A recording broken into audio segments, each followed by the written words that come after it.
नमस्कार दोस्तों।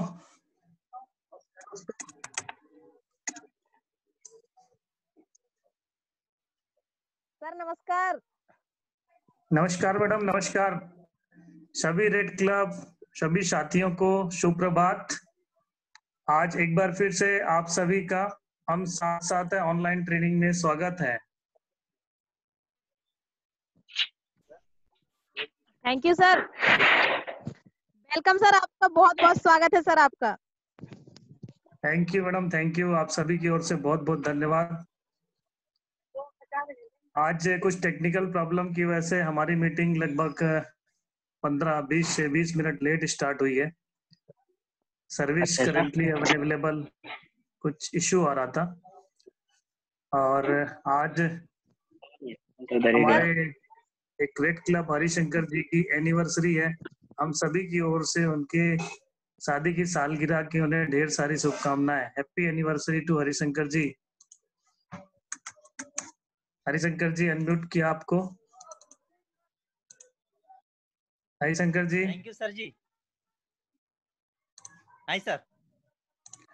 आ रही है आवाज? थैंक यू सर जी। हाँ जी सर, आ रही है। बहुत बहुत शुभकामनाएं thank Harishankar you ji. Very much.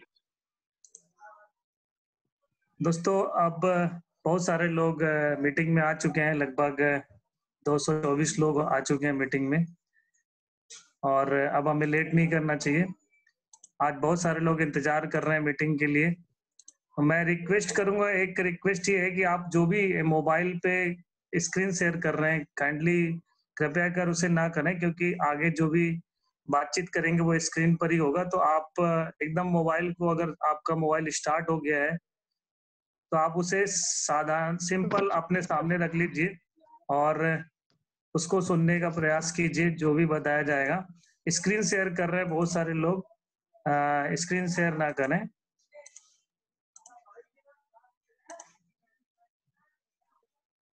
तो मैं अपनी कार्यवाही आगे बढ़ाऊंगा। आप सभी लोगों को इंतजार है आज की ट्रेनिंग का। बहुत सारे लोग पहली बार आए होंगे, उन सभी का हम साथ साथ ऑनलाइन ट्रेनिंग में हमारे EWL परिवार और सभी साथियों की ओर से उन सभी नए मेहमानों का स्वागत है। बहुत बहुत वेलकम है और आपके उज्जवल भविष्य की कामना करते हैं।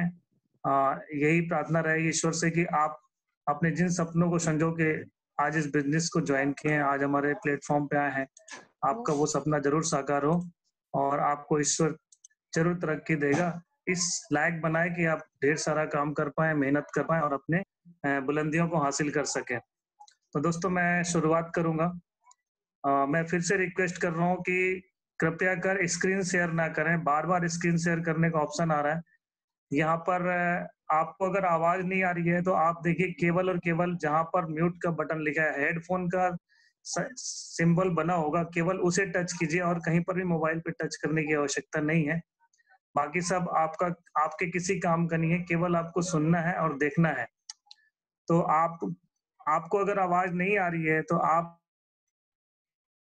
स्क्रीन में जहां पर हेडफोन बना हुआ है वहां टच कर सकते हैं, जिससे भी आवाज नहीं आ रही हो। और वैसे आवाज नहीं आ रही होगी तो अभी वाला आवाज भी उन्हें सुनाई दे नहीं रहा होगा, इसलिए शायद वो मोबाइल पे अपनी R&D कर रहे हैं। पर ये अगर उनके साथ कोई और है मौजूद है तो कोशिश करें कि वो समझा सके। हम आगे शुरुआत करते हैं। दोस्तों, आज यहाँ पर आपको, जैसा कि कल अनाउंस किए थे, कल एक चर्चा हुई थी बहुत सारे लोगों के डिमांड के आधार पे कि सर आप अपनी जर्नी बताएं, कैसे आपने इस बिजनेस को ज्वाइन किया, कैसे आप आगे बढ़े, किस तरह आपने बिजनेस को फुल टाइम करने का डिसीजन लिया और ऐसा क्या हुआ कि आप सब कुछ छोड़कर जबलपुर काम करने आ गए। तो इन सब बातों को लेके बहुत सारे लोग फोन पर पूछने की कोशिश कर रहे थे। तो ये, और बाद में ये सवाल बहुत सारे लोग यहाँ पर भी करने लगे। तो ये समझ में आया कि नहीं, आप लोगों को ये सब बताने से जरूर कुछ ना कुछ अच्छा एक एजुकेशन मिल पाएगा, जिससे आप भी अपने लाइफ में सेफ शॉप में आगे बढ़ने के लिए तत्पर हो पाएंगे। तो दोस्तों, शुरुआत करते हैं। जैसा कि आप सभी जानते हैं कि मैं इस बिजनेस में आने से पहले एज ए इंजीनियर जॉब किया करता था, लेकिन उसके पहले बहुत सारे लोगों को नहीं पता होगा, तो मैं आपको स्क्रीन शेयर करके स्लाइड के माध्यम से सारी चीजें एक एक करके समझाने का प्रयास करूंगा।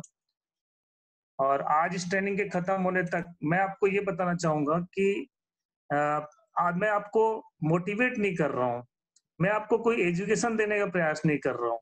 केवल मैं आपको ये बताने का प्रयास कर रहा हूँ कि किस तरह से एक साधारण आदमी एक नॉर्मल सा एक्टिविटी करके मेरी जर्नी से मैं आपको ये बता पाऊंगा कि किस तरह आप भी अपने लाइफ में इन चीजों को इम्प्लीमेंट करके या इस तरह की एक्टिविटी करके या इस तरह से काम करके आप भी अपनी लाइफ में उन ऊंचाइयों को पा सकते हैं जो आज हम यहाँ पर अपने आप को यहाँ पहुंच के अपने आप को एक सफल इंसान के रूप में देखते हैं, और या फिर आपके नजरिए में एक सफलता होगा। तो आइए शुरू करते हैं।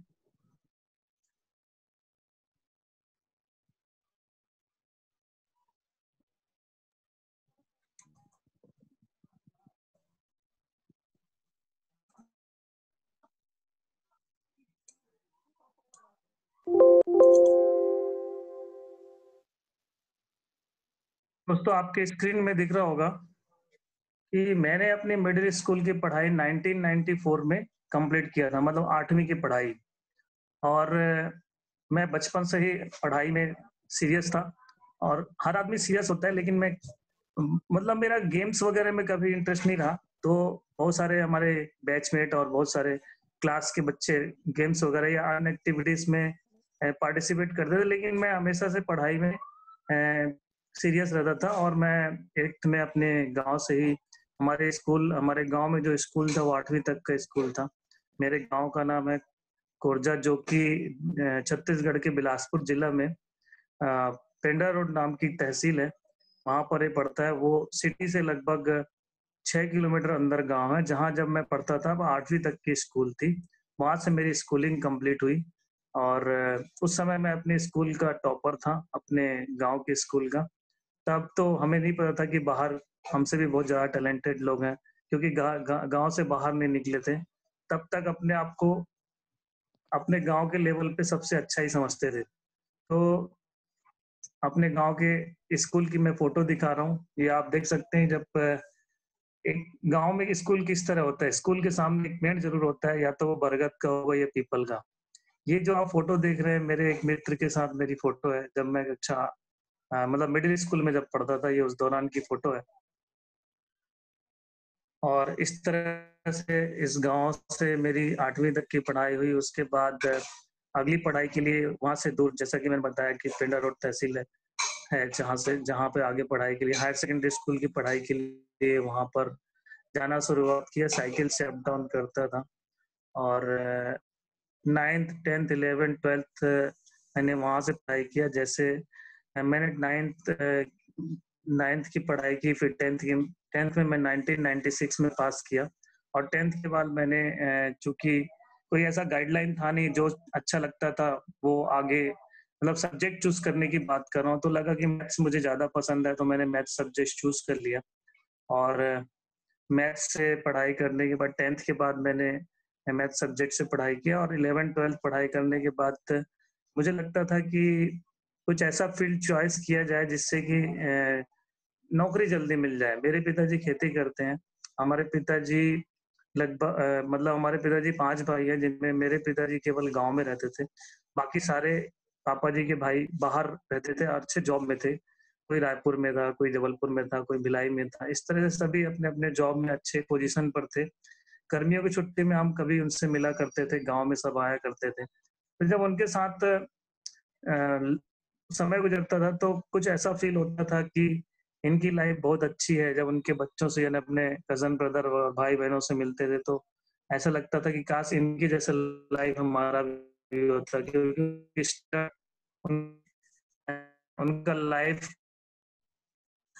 जो हमें अपने लाइफ से अच्छा लगता था। तो ये देख के हमें लगता था कि काश ऐसी लाइफ हमारी भी हो जाती। तो उस चीज को पाने के लिए लगता था कि इनके पास ऐसा क्यों है, क्योंकि इनके पास एक नौकरी है। मेरे मेरे चाचा या बड़े पिताजी ताऊजी लोगों के पास बहुत अच्छी नौकरी है, जिस वजह से ये इनकी लाइफ ऐसी है।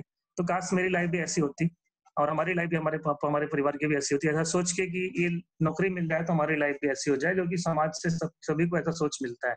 तो मुझे लगता था नौकरी तो वैसे भी हमारे टाइम पे भी नौकरी की बहुत मारामारी थी और नौकरी मिलना पॉसिबल नहीं था। ये लगता था कि क्या किया जाए। फिर पढ़ाई में सोचा सोचा कि टेक्निकल एजुकेशन लिया जाए, जिससे कुछ ना कुछ अपने कुछ ना कुछ तो काम मिल ही जाए, कुछ ना कुछ जॉब तो मिल ही जाएगा। तो मैंने मैथ्स चूज किया कि मैथ्स से इंजीनियरिंग के फील्ड को का रास्ता खुलेगा, और इस तरह से 12th की पढ़ाई 1998 में कंप्लीट हुआ, 12th स्कूल हायर सेकेंडरी। और उसके बाद मैंने इंजीनियरिंग की फील्ड चॉइस कर ली, और अगले 4 साल यानी 2002 में मैंने अपनी इलेक्ट्रिकल इंस्ट्रूमेंटेशन ब्रांच को चॉइस किया था, और 2002 में 4 साल की पढ़ाई के बाद मैंने अपनी इंजीनियरिंग की पढ़ाई कंप्लीट कर ली। अब जैसे ही हमारी पढ़ाई कंप्लीट होती है, यानी कॉलेज खत्म होता है, तो हमें ये बात लगता है कि हमने पढ़ाई क्यों की थी? इसलिए की थी कि शायद हमें जल्द से जल्द एक नौकरी मिल जाए और अब किसी के ऊपर बोझ ना बने। यकीन मानिए, मेरी इंजीनियरिंग की पढ़ाई बहुत ही मतलब घर में पैसों की आमदनी तो थी नहीं, पिताजी खेती करते थे, और खर्चा जो भी इंजीनियरिंग का था वो जुटाना बहुत टफ पड़ता था। तो ले दे के किस तरह 4 साल गुजरे हैं, वो एक कठिन दौर था, जो कि याद करते हैं तो अच्छा फील नहीं होता, या रोंगटे खड़े होते हैं कि किस तरह से उस दौरान पूर्ति हुई। और ले दे के जैसे ही कंप्लीट हुआ, तभी लगता था कि मैंने जब पढ़ाई की तो मुझे लगता था कि मैं पढ़ाई करने के बाद घर वापस ना जाऊं, बल्कि मुझे कुछ यानी कॉलेज कंप्लीट होने के बाद ही कुछ ना कुछ काम मिल जाए, जैसा भी हो काम मिल जाए, बस ऐसा फील होता था। लेकिन ऐसा हुआ नहीं, और लेकिन मैं घर नहीं गया। मैं अपने बड़े पिताजी ताऊ जी के यहाँ चला गया भिलाई, और वहीं पर कुछ तलाश करने लगा कुछ काम की। और तकरीबन 1 महीने या 1.5 महीने से बीते थे कि मुझे एक इंटरव्यू देने का मौका मिला एक स्टील प्लांट में, जो कि बिलासपुर में है। और वहाँ जब मैंने इंटरव्यू दिया तो मैं वहाँ सेलेक्ट हो गया, और बहुत एक छोटी सैलरी, मतलब यकीन नहीं मानोगे आप, मेरी मेरी पहली सैलरी 2002 में मैं फर्स्ट जो जॉब स्टार्ट किया था, वो मुझे लगता था कि कुछ भी मिल जाए। और मैंने हालाँकि इंटरव्यू में बहुत अच्छे से तैयारी करके गया था, और मैंने कोई बार्गेनिंग नहीं किया, क्योंकि ये था कि जो भी मिल जाए, एक्सपीरियंस मिल जाए लेने के लिए, या जैसा भी एक स्टार्टअप हो जाए, इसलिए मैंने सोचा कि कोई बार्गेनिंग करने की, मतलब इस तरह से सैलरी का बार्गेनिंग करने की जरूरत नहीं है। तो मैंने 3,500 में वहाँ पे अपना जॉब स्टार्ट किया सन 2002 में। और दोस्तों, वो जॉब करता रहा, वो बहुत ही छोटा-सा प्लांट था, लेकिन मेरा फर्स्ट प्लांट था, फर्स्ट एक्सपीरियंस वहाँ से स्टार्ट हुआ, और वहाँ 6 महीने कंप्लीट होते-होते ही मैंने सोचा कि उस दौरान एक्सपोज़र मिलने लगा। और फिर मैंने और दूसरी जगह इंटरव्यू भी देता रहा, तो मुझे अगले 3 महीने के अंदर सॉरी 6 महीने के अंदर मैं रायगढ़ में एक दूसरे प्लांट में एज़ ए इंजीनियर अपॉइंटेड हो गया सन 2003 में। मेरी सैलरी वहाँ पर लगभग 12,000 हो गई।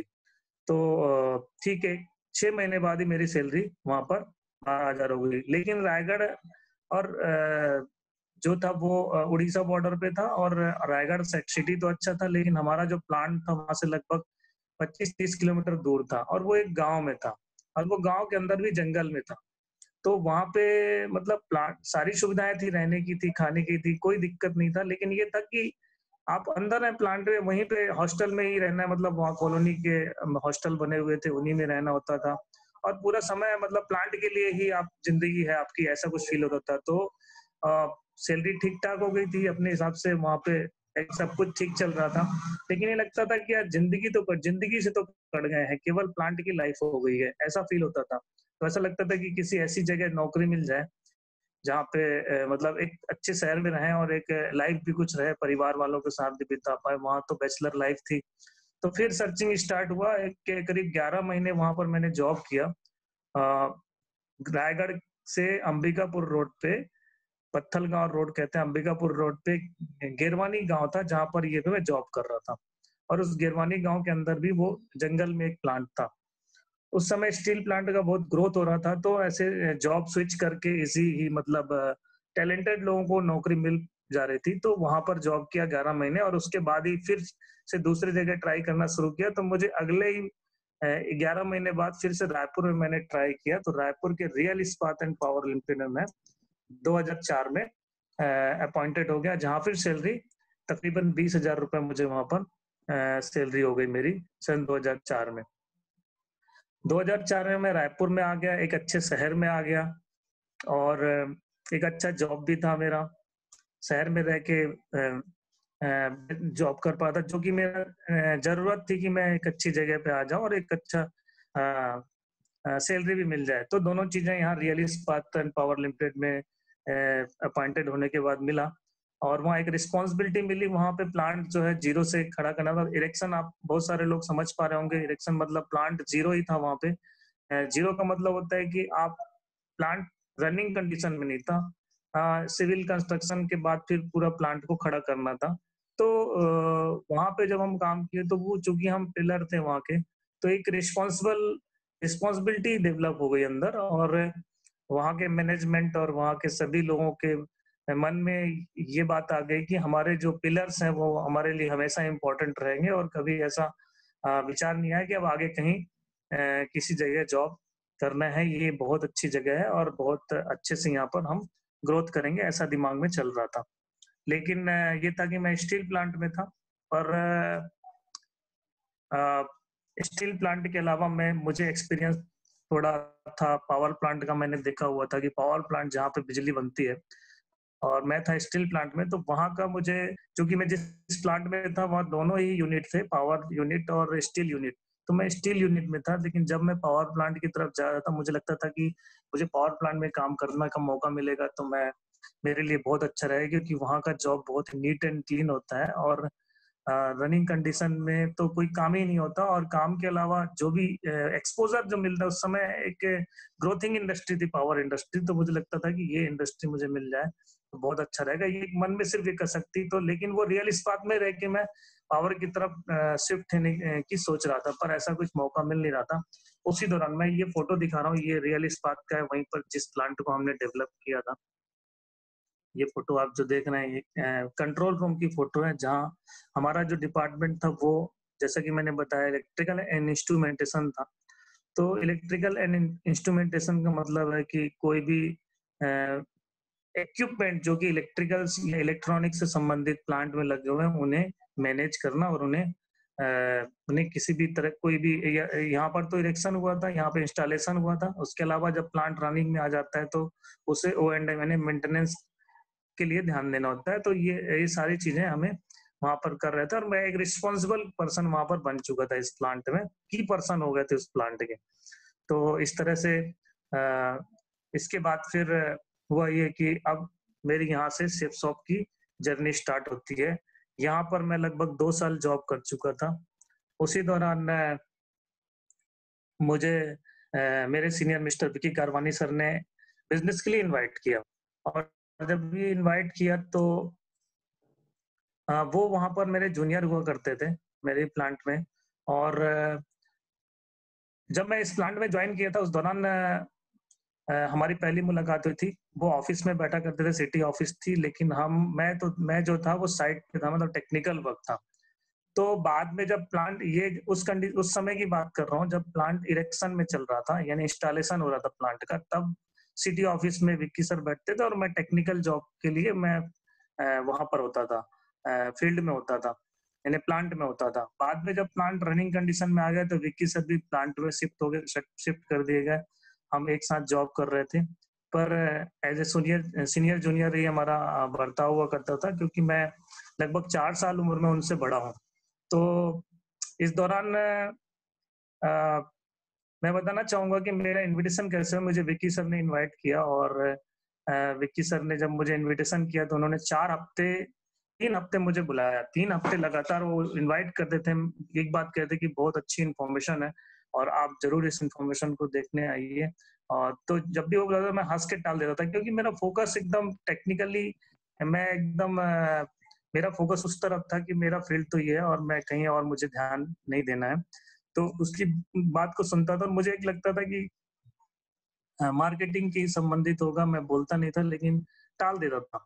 तो ऐसे 1 हफ्ते हुए, 2 हफ्ते हुए, तीसरा हफ्ता बुलाए, फिर भी नहीं गया।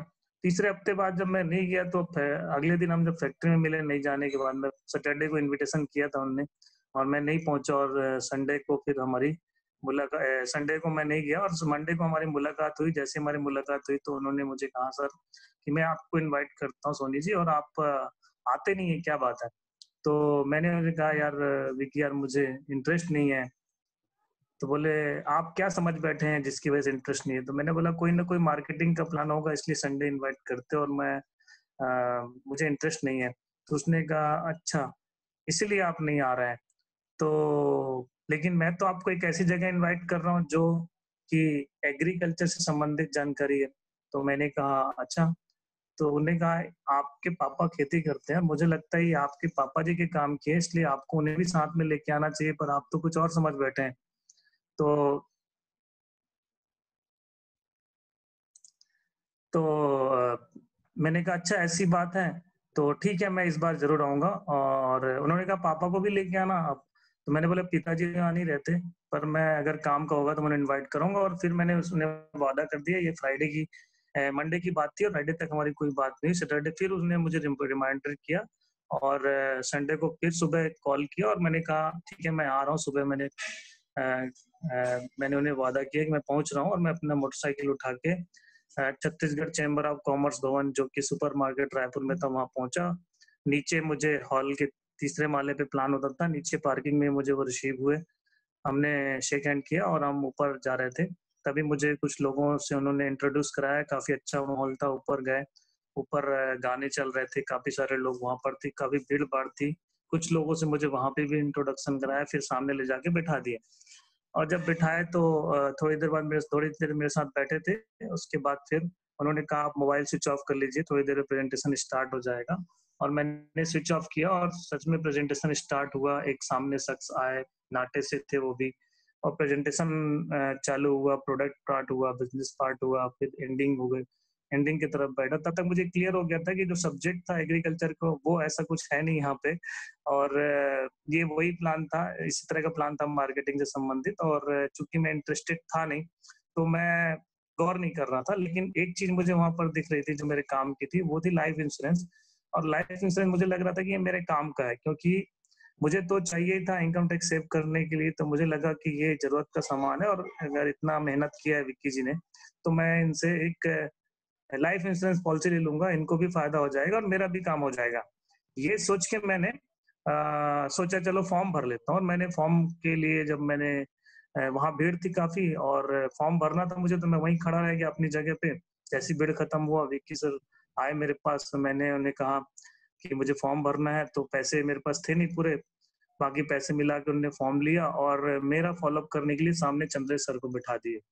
चंद्रेश सर ने अपनी डायरी खोली, मतलब कॉपी खोला, कॉपी में फॉलोअप करना शुरू किया। और यकीन नहीं मानोगे जब उनके साथ मैंने मैंने मतलब 10 मिनट बैठा था और इन 10 मिनट में उन्होंने मुझे ये कन्विंस कर लिया कि मुझे इस बिजनेस में करना क्या है। मतलब ये मुझे पहले मैंने आपको ये बताया कि मैं इस प्रोडक्ट को लेने के लिए ज्वाइन किया था, लेकिन इस दौरान सर ने मुझे वो 10 का पहाड़ा पढ़ाया और उन्होंने कहा सोनी जी करना क्या है, केवल इनविटेशन ही तो करना है, यदि 4 पैसे एक्स्ट्रा आएंगे तो बुरा होगा क्या? तो उन्होंने 10 का पहाड़ा पढ़ाया और 4 हफ्ते की कहानी बताई। और जब वो पहाड़ा मतलब पढ़ाया तो मुझे लगा यार ये संडे का काम है और मैं संडे तो मेरी छुट्टी रहती है, लोगों को इनवाइट करके बिठा लेने में कोई दिक्कत तो है नहीं, चलो कोई बात नहीं। तो मैंने फॉर्म फिल किया और वहां पर भी मैं चला गया। अब ये बात मेरी चंद्रेश सर से हुई थी, विक्की सर ने मेरा फॉर्म भराया था और अगले दिन हम सुबह वहां पर मिले फैक्ट्री में। और जैसी फैक्ट्री में मिले तो मुझे उन्होंने कहा कि आपके फॉर्म भरने के बाद 2 फॉर्म और भरे थे, आप अपना प्रोडक्ट का अमाउंट जमा कर दीजिए तो वो दोनों ही मैं आपके नीचे प्लेस कर दूंगा। चूंकि मैंने इंश्योरेंस के लिए ज्वाइन किया था, उस समय प्रोडक्ट फाइनल नहीं हुआ था। तो मैंने कहा कि अभी मेरे पास 15,000 तो है नहीं। यकीन मानिए मैं जरूर, मैं सैलरी मेरी 20,000 थी, लेकिन मैं चूंकि मैं अपनी फैमिली में अकेला कमाने वाला शख्स था, तो मैं अपनी सैलरी में अपना खर्चा छोड़ के बाकी पूरे पैसे मैं घर भेज दिया करता था पिताजी के पास। तो उस दौरान जो है अ, मेरे साथ 2 छोटे भाई-बहन रहते थे मेरे, उनका भी खर्चा होता था। तो मुझे मेरे पास पैसे थे नहीं, तो मैंने कहा अभी तो मेरे पास पैसे हैं नहीं, लेकिन मैं अपनी सैलरी में दे दूँगा। उन्होंने कहा सोनी जी देखिए, ये दोनों तभी आपके नीचे आ पाएँगे जब आप इनके पहले पैसे जमा करेंगे। अब इनका पैसा मैं अगर एक बार डिपॉज़िट कर दूँगा तो आप प्लेस नहीं हो पाएँगे उनके ऊपर। तो मैंने कहा फिर क्या रास्ता है, अभी तो पैसे हैं नहीं। तो उन्होंने कहा आपके पास जितने भी हैं उतने जमा कर दीजिए। तो मैंने कहा यार अभी तो ज़्यादा है नहीं, 5 एक हज़ार होंगे। तो बोले ठीक है आप उसको टोकन अमाउंट के रूप में जमा कर दीजिए, उससे भी आपकी जॉइनिंग करवा देंगे। अब वो मुझे मालूम नहीं था कि मेरी लाइफ इंश्योरेंस पॉलिसी डन हो रही है या क्या हो रहा है, 5,000 मैंने दे दिए। उसके बाद मैंने डीडी मेरा मतलब वहाँ पे 5,000 रुपए कन्वर्ट हो गया था और उस समय मैं पॉलिसी ज़रूर लेना चाहता था, लेकिन जब मेरी बाद में सीनियर से बात हुई, चंद्र सर से बात हुई, तो उन्होंने कहा, "सोनी जी, आप पॉलिसी तो बाद में भी ले सकते हो। अभी आप प्रोडक्ट जो है ये सबसे कम का प्रोडक्ट से स्टार्ट कर लीजिए।" तो उस समय 4,950 का सूट का कपड़ा नहीं बिकता था उस समय सूट लेंथ बना बनाया मिलता था कंपनी से, टेलर मेड आपको मेजरमेंट देना होता था और वहाँ से सिल के आता था। तो मैंने कहा, "ठीक है सर, ये मुझे पहनना तो है नहीं, आप बाद में एक्सचेंज करवा दीजिएगा, किसी और को दिलवा दीजिएगा और मैं पॉलिसी ले लूँगा।" तो वो एग्री हो गए। अब मैंने क्या किया, प्रोडक्ट वो लिया और उसके बाद मेरा डीडी कन्वर्ट हुआ। अब आपको मैं बता दूँ कि जो इस समय जब एक बात आ रही थी फॉर्म भरने के बाद जब डीडी देने की बात हुई थी, उसके पहले डीडी देने के बाद जो है पूरा पैसा देने की सोचा था। इस बीच में अपने पड़ोस में एक मेरे और भी कुछ फ्रेंड्स रहते थे। हम लोग बैचलर उस टाइम जब मैं बिज़नेस शुरू किया था तो कुछ बैचलर्स रहते थे। उसमें एक लड़का जो है वो किसी दूसरी कंपनी में वर्क करता था, इसी तरह की कंपनी में। कोई मुझे मालूम था कि वो मार्केटिंग में कुछ काम करता है। तो मैंने उससे पूछा, ऐसी सजेशन लिया, तो उसको मालूम था इस कंपनी के बारे में, तो उसने नेगेटिव आंसर तो नहीं दिया। तो इस वजह से मैं मतलब उस समय बहुत सर्चिंग कर रहा था, काफ़ी मतलब मैं असमंजस में था कि आगे कैसे करना है काम क्या। तो मैं सजेशन लिया तो मुझे उसका पॉजिटिव रिस्पॉन्स मिला एमएलएम फील्ड को लेके। तो मैंने सोचा ठीक है चलो काम करते हैं। तो ये एक मैं आपको एक्सपीरियंस बता रहा हूँ कि उस समय मुझे एक ऐसा पॉजिटिव रिस्पॉन्स मिला था, जो कि दूसरी कंपनी में काम कर रहा था। पर ये इस कंपनी के बारे में नहीं जानता था, पर उसने बताया कि ये फील्ड अच्छा है। तो ठीक है, पॉजिटिव रिस्पॉन्स मिला। उसके बाद फिर प्रोडक्ट मेरा सेलेक्ट हुआ। मैंने सिला-सिलाया सूट खरीदा और वो चूँकि वो मुझे पहनना नहीं था, तो मेरे रूम पे एक जगह वो टाँग रखा था। अब हुआ ये कि उस दौरान जो है मेरे एक दोस्त को मैं बता रहा हूँ ये प्रोडक्ट का यूज़ हुआ। उसके करीब 2-3 महीने बाद मेरे एक दोस्त की मैरिज थी, जो कि रायगढ़ में मेरे साथ जॉब करता था। उसने इन्विटेशन कार्ड यानी शादी का कार्ड देने के लिए वो मेरे पास आया रायपुर में और हम लोग रूम में बैठ के बात कर रहे थे। तो उसने ऐसे ही मज़ाक में बोला कि, "तुम मुझे गिफ्ट में क्या दोगे?" तो मैंने बोला, "तुझे क्या चाहिए?" तो बोला, "मुझे पैसे चाहिए अभी।" तो मैंने बोला, "यार अभी पैसे तो है नहीं।" सच में पैसे तो होते नहीं ऐसे। तो मैंने बोला, "यार देख", चंद्रा नाम था उसका, पीताम्बर चंद्रा। तो मैंने बोला, "यार देख चंद्रा, मेरे पास अभी तो पैसे तेरा अभी तो फिलहाल नहीं है, लेकिन ये है कि मेरे पास एक सूट यहाँ पे पड़ा है, देख तू ये पहन के अगर तेरे को ये हो जाता है, तो ये सूट तू ले जाता, ले मतलब तेरी शादी में काम आ जाएगा ये।" अब वो पहन कर देखा और उसे बहुत सूट करने लगा, वो जम गया उसे, क्रीम कलर का था और वो सूट वो ले गया। तो मैं ये बात इसलिए कह रहा हूँ कि जिस प्रोडक्ट के लिए मैं जॉइन किया था, मैंने वो प्रोडक्ट लिया भी नहीं और जो प्रोडक्ट मेरे पास आया, वो भी किसी और को गिफ्ट चला गया। फाइनली मेरी स्विफ्ट शॉप में इस तरह से जॉइनिंग हुई, उस प्रोडक्ट की कहानी मैं बता रहा हूँ जिसकी वजह से मैं जॉइन किया। तो मैं तो भूल ही गया, क्या प्रोडक्ट था और क्या नहीं था और मैंने क्या लेना। हालाँकि मैं बाद में इंश्योरेंस ले लिया था, दिसंबर तक आते-आते अगले 4 महीने में मैंने 15,000 का और इंश्योरेंस खरीद लिया था, जो कि मुझे नीड थी। तो इस तरह से मैंने उस पे फिर और आईडी लगा के ली थी। तो जॉइनिंग मेरी है सितंबर 2006 की। ये मैं आपको जॉइनिंग की कहानी सुना रहा हूँ। इस तरह से मेरी जॉइनिंग हुई और 2006 सितंबर में जॉइनिंग के बाद अब मैं बता रहा हूँ कि मेरी बेसिक एजुकेशन जो है इस बिज़नेस में कैसे हुआ। तो दोस्तों जब इस बिज़नेस को कर रहे थे तो मेरा रूम जो था उस दौरान एक ऑफ़िस जैसा बन चुका था। मतलब मैं उस समय एक कंप्यूटर ले रखा था, डेस्कटॉप मतलब और उस डेस्कटॉप कंप्यूटर को मैं अपने खुद के सेल्फ डेवलपमेंट के लिए लिया था उस बिज़नेस में आने से पहले। तो जब इस बिज़नेस में जॉइन किया तो मेरे रूम में चंद्रेश सर वगैरह आने लगे, काफ़ी सीनियर आना शुरू कर दिए, गुप्ता सर, विक्की सर सब आते थे और मेरा रूम एक ऑफ़िस की तरह बन चुका था। मतलब कोई भी फ़ॉलो-अप करना है या किसी भी तरह का कोई एक्टिविटी करना है तो रूम चूँकि कम्फ़र्ट लगता था, हम लोग बैचलर्स थे और सेपरेट थे तो और चूँकि उस समय कंप्यूटर ऐसे ईज़ी हुआ नहीं करते थे लोगों के पास।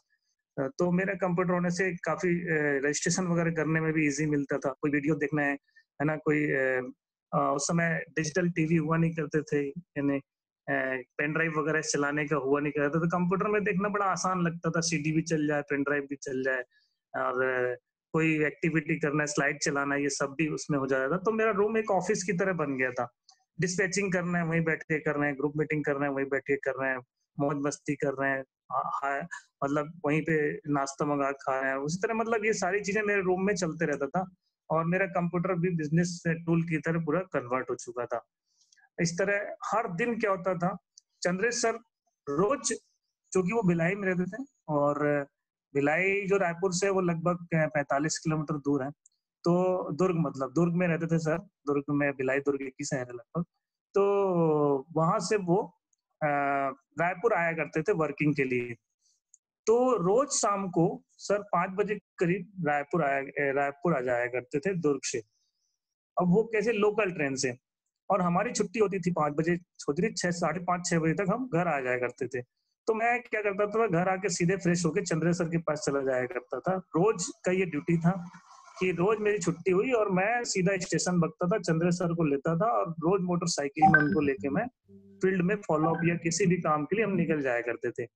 डेली डेली 6-8 महीने कंटिन्यूअस ये काम चलता रहा, कंटिन्यूअस। मैं बता रहा हूँ, उस दौरान वो लाइफ ऐसी थी कि पूरा जो फील्ड के A to Z नॉलेज जो है मुझे चंद्रेश सर से मिलता था। पूरी तरह चंद्रेश सर मुझे हेल्प करते थे। और मैं आपको बताता हूँ कि मेरा पहला फॉलोअप मेरा कैसे स्टार्ट किया। मतलब करीब 2 महीने करीब बीत चुके थे, 1.5-2 महीने बीत चुके थे, मुझे याद है।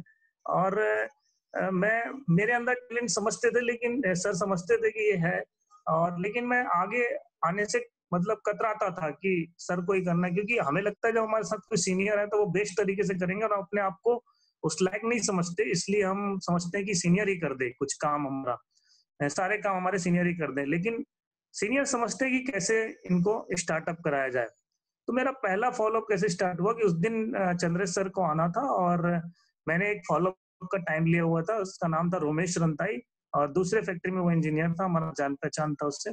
तो मैंने उसको हॉल में प्लान दिखाया हुआ था, और मंडे, सोमवार का दिन था, और सोमवार को शाम को वही 6 बजे करीब मैंने फॉलोअप का टाइम लिया हुआ था, और मैंने कॉफी हाउस में उन्हें बुलाया हुआ था। और मैंने चंद्रेश सर का वेट कर रहा था कि सर जैसे ही आएंगे मैं उन्हें स्टेशन से लेके सीधे कॉफी हाउस पहुंचूंगा, और उनका टाइम और चंद्रेश सर का टाइम मैंने मैच कर रखा था। लेकिन चंद्रेश सर, मैं स्टेशन पहुंचा, चंद्रेश सर को कॉल किया, उनकी ट्रेन, लोकल ट्रेन से वो आया करते थे, 5, 5:30 की लोकल ट्रेन में। और मैंने उनसे बात की तो उन्होंने कहा कि मैं आज दूसरी ट्रेन से आ रहा हूँ, मुझे थोड़ा लेट हो गया है, आप बस, मैं आधे घंटे के अंदर पहुंच जाऊंगा, तब तक आप वहां पहुंचे, नॉर्मल सी बात करना, और मैं पहुंच जाऊंगा, तब तक आपकी बात शुरू होने तक मैं पहुंच जाऊंगा। मैंने कहा ठीक है सर। तो अब मैं तो वहां से जाने का मूड हो नहीं रहा था अकेले, मैं फिर भी वेट कर रहा, सर आप आ जाइए फिर चलेंगे साथ में। बोले आप पहुंचो तो। मैंने फिर भी कहा सर नहीं, आप आ जाइए। बोले अब क्या मतलब, वो जो आने वाले हैं आपके फ्रेंड, वो अगर चले जाएंगे तो फॉलोअप नहीं हो पाएगा, इससे अच्छा है कि आप चलो, पहुंचो, कम से कम नॉर्मल बातचीत तो करना। मैंने बोला ठीक है सर। फिर मैं पहुंचा, हम लोग बातचीत कर रहे थे, कॉफी पी रहे थे, कॉफी पी डाले, और पहले तो थोड़ी देर बाहर बात करते रहे, मैं भी टाइम पास करता रहा कि सर आ जाएंगे तब तक। फिर हम लोग अंदर गए, मैंने सोचा मतलब किसी तरह से टाइम गुजार लूं, सर आएंगे फॉलो अप करेंगे। लेकिन सर बोले बस मैं आ गया हूँ, 10 मिनट में पहुंच रहा हूँ, आप लोग बैठो, कॉफी वॉफी पियो। हम लोग अंदर चले गए, अंदर बातचीत करना शुरू किए, बातचीत किए, बातचीत करते करते यहाँ की बात शुरू हो गई, बिजनेस की। उसके बाद उसने फॉर्म भर दिया। अब फॉर्म भर दिया, और जैसे ही फॉर्म भरा तो मैं खुश होकर चंद्र सर को फोन किया कि सर इन्होंने तो फॉर्म भर दिया। बोले बधाई हो सोनी जी, मैं तो जब से आप आए हो तब से मैं बाहर ही खड़ा हूँ कॉफी हाउस में, मुझे मालूम था आप फॉर्म भरा दोगे, लेकिन आप मैं होता तो शायद नहीं भराते, इसलिए मैं बाहर ही खड़ा था और आपको मौका दिया। चलिए बहुत बहुत बधाई हो, मैं आता हूँ अंदर बधाई देने के लिए। और सर अंदर आए, हमें बधाई दी। इस तरह से मेरा पहला फॉलोअप स्टार्ट हुआ। उसके बाद मेरा डर निकला मन से कि मैं ये कर सकता हूँ, और मैंने वहां से फॉलोअप स्टार्ट कर दी। तो यकीन मानिए, होता ये कि सीनियर को सब समझ में आता है कि कब हमारे अंदर कौन सा टैलेंट है और उसे कब इस्तेमाल करना है, लेकिन जब इस्तेमाल नहीं करना है तब उन्होंने मुझे टोका भी था। शुरू में हम सोचते थे कि सर ने फॉलोअप के दौरान ऐसी बातें नहीं की, ये नहीं बताया, वो नहीं बताया, तो मैं टोका टाकी बहुत करता था। तो मुझे यहाँ तक उन्होंने कहा था कि सोनी जी आप ना, जब आप मतलब बाहर निकल के, किसी भी के सामने तो ऐसा बोलते नहीं है, तो बाहर निकल के उन्होंने मुझे कहा था कि सोनी जब जब कोई फॉलोअप करते हैं तो आप शांत रहा कीजिए, आप निश्चित रूप से आपके अंदर टैलेंटेड हैं, आप अपने फील्ड का आपको नॉलेज है, लेकिन ये जो डिग्री है यहाँ तो काम नहीं आएगी ना। मतलब कुल मिला के वो कहना चाह रहे थे कि आपके अपनी इंजीनियरिंग की डिग्री घर छोड़ के आया करो। शुद्ध भाषा में मैं बताऊँ तो ये था। तो वो बातें हम समझ में आ जाती थी, तो फिर उसके बाद मुँह शांत हो गया, और शांत हो गया तो खुलता नहीं था, और खुलने की शुरुआत यहाँ से हुई। तो फिर उसके बाद फ़ॉलो-अप स्टार्ट किया, लेकिन फ़ॉलो-अप के दौरान भी मैं हमेशा सर मेरे साथ ही रहते थे। मैं आपको ये दिखा रहा हूँ, यहाँ पे लिखा है आईसीआईसी लोम्बार्ड बिज़नेस बैग। दोस्तों उस दौरान कंपनी में ना हेल्थ इंश्योरेंस भी हुआ करता था आईसीआईसी लोम्बार्ड का। तो हेल्थ इंश्योरेंस कंपनी जो आईसीआईसी लोम्बार्ड है, वो बैग भी गिफ्ट करती थी, मतलब कंपनी के माध्यम से एसोसिएट्स को गिफ्ट मिलता था बैग। तो मुझे उस समय जब मैं फॉलोअप स्टार्ट कर दिया था, सर ने मुझे आईसीआईसी लोम्बार्ड का एक बैग गिफ्ट किया था। ये मुझे अच्छे से याद है, उस फॉलोअप के बाद ही। तो मैं उस बैग को एक बिजनेस बैग की तरह इस्तेमाल करने लगा था। तब तक मेरे पास मैं मतलब बैग भी नहीं था मेरे पास उस दौरान। तो उस बैग में फिर मैं अपना फ़ोल्डर बनाया, फ़ोल्डर रखना शुरू कर दिए, सारे टूल्स उस बैग में, जब भी निकलते थे फिर उस बैग को लेके काम करना शुरू कर दिए। अब लिखा है उस दौरान जो होता था, मोबाइल मेरे पास बीएसएनएल का नंबर था। मेरे बड़े पिताजी चूँकि बीएसएनएल में थे, उस समय ना बीएसएनएल मतलब कोई भी फ़ोन भी रखना एक बड़ी बात थी, और बीएसएनएल का नंबर तो बड़ी बात ही थी 2008 में, 7 में। तो 6-7 की मैं बात कर रहा हूँ। तो 2006 में बीएसएनएल का नंबर ईज़िली मिलता नहीं था। तो मेरे बड़े पिताजी के माध्यम से मैंने एक नंबर लेके रखा था, बीएसएनएल लिए था, वो फ़ोन मेरे पास था। तो चूँकि बात बहुत करना पड़ता था, तो बीएसएनएल में कोई ऐसा अनलिमिटेड टॉक टाइम था नहीं। तो बहुत सारे बैलेंस उड़ते थे। तो सर ने एक बात कही कि हम लोगों को आपस में खूब बात करना होता है, हमारा बिज़नेस भी बात करने का है, तो हमें इसमें ना कोई भी ये नहीं सोचना चाहिए कि हमें किसी से बैलेंस का कोई दिक्कत हो बात करते समय। तो हमें एक ऐसा फ़ोन होना चाहिए जिसमें अनलिमिटेड टॉक टाइम हो। तो दोस्तों फिर उनके कहने पे हमने रिलायंस इंडिया मोबाइल, आप जानते होंगे, जो कि सीडीएम में सेट चलते थे पहले छोटे वाले, वो हमने लिया। और चंद्रेश सर का नंबर लास्ट में सीरीज जो था 882 था, 9300248882 सर का नंबर था। फिर हम उनके कहने पे ना, मैं, मेरे 2 room partner Vicky sir, Gupta sir, सभी ने उसी तरह का सीरीज का नंबर लिया 24882। तो 2006 में हमने ये नंबर मेरी ज्वाइनिंग के बाद लिया था। तब से आप आज लगभग 15 साल हो गए, मेरा वही नंबर है, मैंने अभी तक नंबर चेंज नहीं किया। हाँ, दूसरे नंबर बीच में आए, लेकिन वो परमानेंट नहीं थे। ये नंबर परमानेंट था। तब से अभी तक फिर रिलायंस इंडिया मोबाइल का जो नंबर लिए थे, उससे हमें आपस में बातचीत करना बड़ा अनलिमिटेड हो गया था। 1200 रुपए का था उस समय unlimited talk time monthly rental जो था उस समय।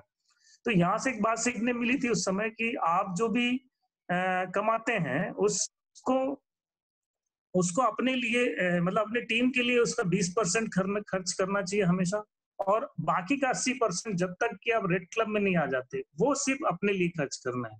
उस दौरान ये बातें सीख मिली थी कि आप अंदर डेवलपमेंट सामने वाले को दिखना चाहिए, मतलब अंदर जब डेवलपमेंट करेंगे तो लोगों को दिखना चाहिए। ये बात समझ में आती थी उस समय, और बहुत सारी बातें उस समय बेसिक एजुकेशन इस दौरान सीखने मिली। और हर दिन ये होता था कि फॉलो करते करते 11-12 बज जाता था रात में, और हम लोग सर को ड्रॉप किए बगैर घर नहीं आते थे। जब तक उनकी ट्रेन में हम उनको ना बैठा दें, तब तक हम घर वापस नहीं आ करते थे। सर तो मेरे साथ रहते थे, लेकिन बाद में हम ना फॉलो अप और वन टू जो भी फील्ड में काम करने के बाद सर को छोड़ने के लिए ये मालूम था कि सर कितने बजे जाएंगे, आपस में कम्युनिकेशन हो जाता था। और एक सेलिब्रेशन होटल था उसके अंदर, प्लेटफॉर्म के अंदर 24/7 अभी भी है वो। तो वो एक बहुत ही अच्छा डेकोरेटेड और उस समय का बहुत अच्छा वहां पर होटल था। तो वहां पे बैठने की बहुत अच्छी जगह थी, और वहां पे अंदर बैठ सकते थे, और 24 आवर्स वो ओपन रहता था। तो वहां पे अक्सर रोज रात को वहां पे हम मिलते थे, मैं, विक्की सर और बाकी जो लोग काम करने वाले थे उस दौरान, आनंद तिवारी, गुप्ता सर, जनरली रोज मिलते थे, और रोज वहां पर हम लोग डिस्कशन भी करते थे। ये रात 12 बजे 1 बजे तक ऐसी ये मीटिंग चलता रहता था। और उसके बाद पता चला सर ट्रेन में, मतलब वहां बात कर रहे हैं, सर की ट्रेन और चली गई, पता नहीं चला। कई बार ऐसा हुआ कि हम लोग वहां बात करते रह गए, सामने ट्रेन आ रही दिख रही है सामने, मतलब उस पर ध्यान नहीं गया कि ट्रेन आएगी और चली गई। बाद में पता चल रहा है कि ट्रेन चली गई, और पता चला सर लैपटॉप में कुछ कर रहे हैं, वहां खोल के हम लोग देख रहे हैं, समझ रहे हैं, और लैपटॉप शट डाउन करते करते तक वो ट्रेन तक पहुंचे, और ट्रेन को दौड़ के पकड़ रहे हैं। ज्यादा बहुत बार ऐसा हुआ। और कई बार तो ट्रेन छूट गई, पता चला ट्रेन 12 बजे की थी, अब 2 बजे अगली ट्रेन है। तो ऐसी स्थिति उस सेलिब्रेट होटल की, मतलब पूरे 6 महीने या 8 महीने करीब ऐसे ही बीता हमारे दिन। तो बड़े मतलब वो दिन याद आते हैं तो बड़ा अच्छा फील होता है कि ऐसा हमारे सीनियर्स और हम लोग दिन बिताया करते थे। पूरा माहौल रम गया था बिजनेस में, एकदम दिमाग पूरा फोकस हो गया था उस समय। इस समय पूरी एजुकेशन भी चल रही थी बिजनेस की, और सर के साथ पूरा समय बीतता था। कॉन्फ्रेंस कल, अब सर ट्रेन में बैठ गए, मान लेते हैं ट्रेन में बैठ गए, और उसके बाद भी बात खत्म नहीं हुई है। अब क्या हो रहा है, ट्रेन में जैसे ही बैठे तो सर फोन करके बताते थे कि मैं ठीक से चढ़ गया हूँ, और बताने के बाद फिर बाय कर देते, मतलब फोन लगा है और यहाँ बाय कर रहे हैं, मतलब वो बता भी रहे हैं फोन से कि बाय भी कर रहे हैं। ठीक है, उसके बाद और हम लोग, फोन कटता नहीं था, हम लोग वहां से, वो ट्रेन में बैठ गया और हम यहाँ से अपने बाइक या मोटरसाइकिल जैसे भी है घर पहुंच रहे, और कॉन्फ्रेंस चालू ही है, अभी बात खत्म नहीं हुई, और बात करते करते करते करते 12 बजे निकले थे, 1 बजे निकले थे, और बात करते करते 2 बज गए। कॉन्फ्रेंस कॉल, उस समय कॉन्फ्रेंस कॉल भी बड़ी बात होती थी, सीडीएमए सेट में कॉन्फ्रेंस कॉल, मतलब हम लोग कॉन्फ्रेंस कॉल जब करते थे लोगों को सरप्राइज लगता था, ये कैसे हो रहा है, 2-2 3-3 लोग एक साथ, 5 लोग, 10 लोग, 15 लोग एक साथ कैसे बात कर रहे हैं, लेकिन ये हम लोग करते थे उस दौरान। तो मैं 3 वे कॉन्फ्रेंसिंग की बात कर रहा हूँ, किस तरह से हम लोगों ने उस समय मीटिंग भी करते थे, और वो रात 2-2 बजे तक चलते रहता था सुबह में। तो इस तरह हमारे उस समय के दिन बीतते थे। और मैं आपको बता रहा हूँ कि सर का एक पहला सिस्टम, महासमुंद जगह है, वहाँ पे एक डिस्ट्रिक्ट प्लेस है, रायपुर से लगभग 100 किलोमीटर दूर, और वो दिसंबर के आसपास की बात है। वहाँ पे एक मीटिंग करने जाना था, रात हम लोग पहुंचे, लेट हो गए, और मीटिंग हुआ, उसके बाद जब वापस आ रहे थे तो इतना भयंकर बारिश हुई थी उस दिन, इतनी ज्यादा बारिश हुई थी कि पूरे रोड बंद थे, हमें आने का साधन नहीं मिल रहा था, और हम लोग ट्रक से निकले थे, मैं, चंद्रेश्वर, विक्की सर, और ट्रक से हम लोग जर्नी करके आधे दूर तक आए, और वो ट्रक आधा दूर तक ही आना था, और फिर उसके बाद वो मतलब वहां पे 12-1 बज गए थे, फिर उसके बाद रायपुर पहुंचे पहुंचे 3 बज गया था। इतनी भयंकर बारिश थी उस दिन कि हम लोग पूरे सर से पैर तक बैग वैग सब भीग चुका था। और चूंकि विक्की सर है, घर रास्ते में था, तो विक्की सर को छोड़ने के बाद चूंकि मैं ड्रॉप करने आया था सर को स्टेशन, तो मुझे 4 बज गए थे सुबह, और पूरा भीग के फिर सूख गए थे। और उसके बाद जब मैं वहां से निकलने का था तो कोई रिक्शा वाला तैयार नहीं, क्योंकि पूरे रोड डूबे हुए थे पानी में। तो मेरा घर स्टेशन से लगभग 2 किलोमीटर था, तो मैं 2 किलोमीटर पैदल आया, और जब मैं पैदल आया तो मैं देखे वहां बीच में नाले वाले थे, तो वो नाले में कमर के ऊपर का पानी क्रॉस करके मैं पहुंचे, इतनी भयंकर बारिश हुई थी। और वो अगले दिन की न्यूज में बहुत भयंकर उसका तबाही मचाया था, वो भी मैं अगले दिन न्यूज में देखा था कि इस तरह के टाइम पे हमने वहाँ महासमुंद में मीटिंग लेने गए थे। तो मैं आपको जस्ट, मुझे कल याद आ रहा था, मैंने पुराने दिनों को याद किया, तो मैं आपसे शेयर कर रहा हूँ। और उसी दौरान हमारा जो पहले टर्म, अभी मिस्टर आनंद तिवारी, उस दौरान ज्वाइनिंग कैसे हुई, मैं कुछ स्टोरी सुनाता हूँ। आनंद तिवारी मेरे कॉलेज का ही था, लेकिन मैं उसे बहुत अच्छे से नहीं जानता था पहले, मतलब ये जानता था कि आनंद हाँ वहीं से पढ़ा है, क्योंकि मेरा जूनियर था वो 1 साल। तो वो दूसरे रायपुर में दूसरे प्लांट में जॉब करता था, मैं भी इंजीनियर था, वो भी इंजीनियर था, पर हम बहुत ज्यादा क्लोज नहीं थे। लेकिन मेरे साथ का एक दोस्त था मेरा, ब्रजेंद्र सिंह चंदेल, वो उसका बहुत क्लोज था। तो आनंद को वो बहुत अच्छे जानते थे कि आनंद तिवारी ऐसे तो ज्वाइन करेगा नहीं, तो मतलब उसको इनवाइट करेंगे तो वो जाएगा नहीं, तो उसको इनविटेशन के लिए वो नहीं जाता था, बल्कि आनंद तिवारी के साथ एक और दोस्त रहता था, सतना का था वो, उसका नाम था परिहार था वो, उसको इनवाइट करने जाता था वो, कौन, चंदेल। और जब वो मालूम था कि परिहार अगर आएगा तो ये बोलेगा कि तू यार मुझे क्यों नहीं बुलाता। और सही में ऐसे हुआ, जब वो चंदेल जो है उसको बुलाता था परिहार को, तो आनंद बार बार देखता था कि इसके पास आ जाता है रोज सवेरे संडे को टाई वाई पहन के, लेकिन मुझे नहीं बुलाता। एक दिन आनंद उसको कहता, अबे तू रोज सवेरे आ जाता है संडे को और इसको लेके जाता है, तो मुझे क्यों नहीं बुलाता। तो कहता, तू तो आएगा नहीं तो बुलाओ। तो कहते क्यों नहीं आऊंगा। तो कहता है तो चल, फिर चलना है तो आनंद तिवारी फिर संडे को प्लान देखने गया, और आनंद तिवारी जी गए संडे को प्लान देखने, और फिर आनंद तिवारी ज्वाइन किए। इस तरह से आनंद की ज्वाइनिंग हुई थी। मैं आपको बता रहा हूँ, इस तरह से इंसिडेंट सारे बता रहा हूँ मैं आपको। उसके बाद फिर एक कहानी और मैं बताता हूँ, मोहम्मद साहबुद्दीन की ज्वाइनिंग की स्टोरी। मोहम्मद साहबुद्दीन एक शख्स था जो हमारे प्लांट में था। उस दौरान विक्की सर और मैं, हम दोनों ही बहुत ही अच्छे से काम करने लगे थे। तो मोहम्मद साहबुद्दीन, एक ऑफर चल रहा था, उस ऑफर को क्वालिफाई करना था, और अब सभी अपने अपने डायरेक्ट सेल पे भिड़े हुए थे। तो मोहम्मद सामुद्दीन हमारे प्लांट का था, चूंकि मैं और विकी सर दोनों उस प्लांट में थे, तो मोहम्मद सामुद्दीन मेरे इनवाइट करने से हॉल में आया और फॉर्म भर दिया, मेरे कहने पे वही फॉर्म भर दिया, और उसने डीडी देने की बात की, तो अगले दिन जो है वो डीडी लेके आ गया प्लांट में ही। तो मैंने फोन करके विक्की सर को बोल दिया कि मैं बिजी हूँ सर, आप उससे डीडी ले लो और बाद में मैं आपसे ले लूंगा। अब चूंकि उसको पहले विक्की सर भी इनवाइट किए हुए थे, पर वो नहीं गया था उनके कहने पे, और मेरे इनविटेशन पे आ गया था। तो साबुद्दीन की ज्वाइनिंग डीडी उनने दे दिए, विक्की सर को उसने दे दिया, और विक्की सर डीडी ले लिए, तो चंद्रेश सर को दे दिए, मुझे ना देके। वो कहने लगे मेरी ज्वाइनिंग है। तो मैं आपको ये बता रहा हूँ इसलिए कि उस दौरान बात क्या हुई कि ये ऑफर चल रहा था, सबको अपने अपने डायरेक्ट सेल की पड़ी थी, कहने लगे मैं भी इनवाइट किया था, तो मेरे इनविटेशन से आया है, तो इन लोग की आपस में बात हुई होगी। अब साबुद्दीन को तो पता नहीं टीम क्या होती है, अलग अलग कौन होते हैं, तो उसने कहा कि ठीक है, तो बोले होंगे विक्की सर की मेरे साथ ज्वाइन करना, तो उसने बोला होगा हाँ हाँ मैं तो कहीं भी, एक ही टीम है, कहीं भी ज्वाइन कर सकते हैं। तो वो ज्वाइनिंग डायरेक्ट सेल लेने के उद्देश्य से चंद्र सर को, हम लोग सीनियर को दे दिया करते, तो उस समय डीडी बना के भेजना पड़ता था, मतलब डिमांड ड्राफ्ट बैंक से बना के उसको कुरियर करना पड़ता था। तो हम लोग चूंकि प्लांट वाले थे, तो हमें तो छुट्टी मिलता नहीं था बैंक जाने का, तो चंद्रेश सर डीडी बना के सारा डिस्पैचिंग करवाया करते थे, डीडी बना के ले आया करते थे, फिर हमारे रूम पे बैठ के हम एंट्री किया करते थे, और उसके बाद फिर कोरियर किया करते थे। ये भी एक कहानी है कि कोरियर हम लोग फ्राइडे की ट्रेनिंग के पहले किया करते थे, क्योंकि उस दौरान ग्रीनिंग जो है संडे को ही हुआ करती थी। तो कोरियर जो है फ्राइडे की ट्रेनिंग के दिन अगर हो गया ट्रेनिंग के पहले, तब तो कोरियर पहुंच जाता था और ग्रीनिंग हो जाती थी।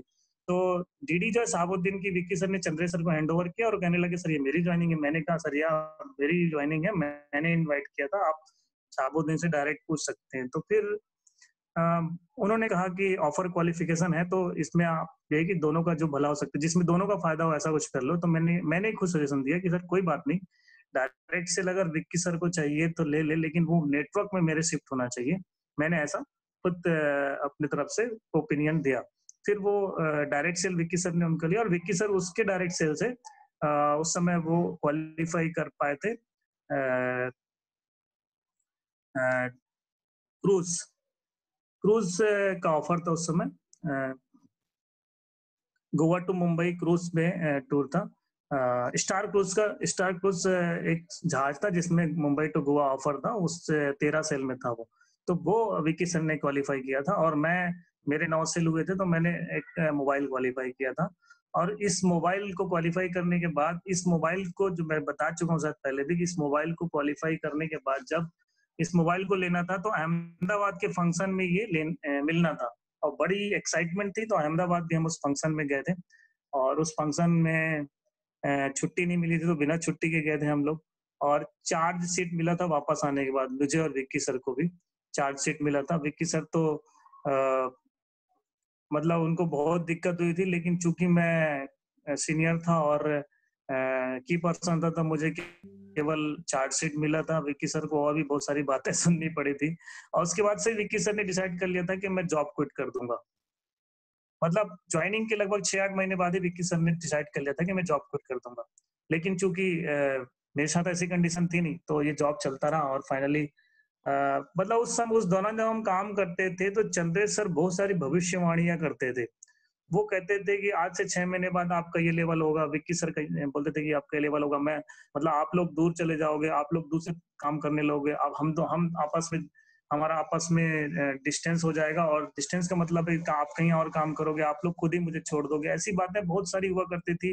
प्लानिंग हुआ करता था कि दिसंबर तक आप ये लेवल आ जाओगे, आपका ये लेवल हो जाएगा, उसके बाद ऐसा होगा, उसके बाद ऐसी सारी, मतलब जो एक बिजनेसमैन का जो रिस्पॉन्सिबिलिटी होती है, एक सही सीनियर की जो रिस्पॉन्सिबिलिटी होती है, वो अदा करते थे चंद्र सर, और वो हमारे सभी फ्यूचर के बारे में भविष्यवाणियां कर दिया करते थे। तो ऐसा लगता था उस समय, डर सा लगता था कि क्या ऐसा होगा, सर हमें छोड़ देंगे, जैसे आप लोग को लगता होगा कि कोई बोलेगा, आपके सीनियर आपसे बोलेगा कि आप छोड़ देंगे इतने महीने में, तो आपको लगेगा कैसी बात कर रहे हैं, छोड़ देंगे। लेकिन ये होता है अपने आप, ये नेचर, जैसे बच्चा जब बड़ा होता है ना, तो उसको दिन दुनिया, मतलब देश दुनिया की खबर होती है, अपना नॉलेज आता है। उस तरह से ये नॉलेज, हमें लगता है कि हमारे सीनियर हमें छोड़ने के लिए कह रहे हैं, लेकिन ये होता है, नेचुरल बात है कि आपको ऐसा करना होता है। तो वो जब वो बोलते थे, तो हमें डर लगता था कि ऐसा ऐसा तो नहीं होना चाहिए। तो ठीक है, ऐसा हुआ। फिर 2007 में मैं मुझे मेरा सिल्वरशिप कब हुआ और मुझे कोई रिकॉग्निशन तो मिला नहीं उस दौरान, कुछ हुआ नहीं हुआ। फंक्शन ऐसे फ्रीक्वेंट फंक्शन नहीं हुआ करते थे, तो सिल्वर कब हुआ और मुझे पता ही नहीं चला, कोई रिकॉग्निशन भी नहीं हुआ। लेकिन उसके बाद गोल्ड हुआ मैं। तो गोल्ड जब हुआ तो 2007 में दिसंबर में एक फंक्शन हुआ था वहीं पर रायपुर में, उसमें मेरा गोल्ड रिकॉग्निशन हुआ।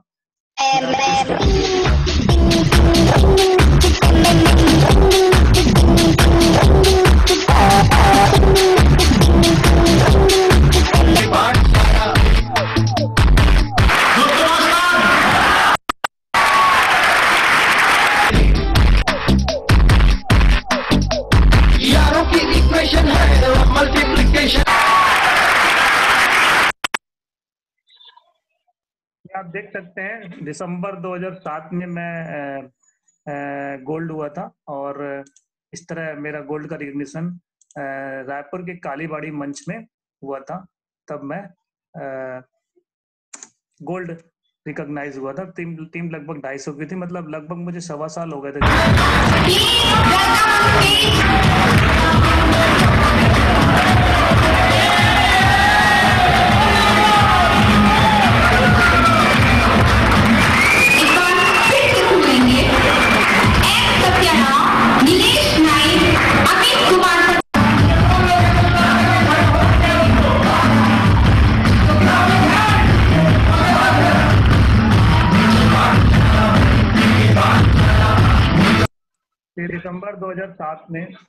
दिसंबर 2007 में गोल्ड का रिकॉग्निशन हासिल किया।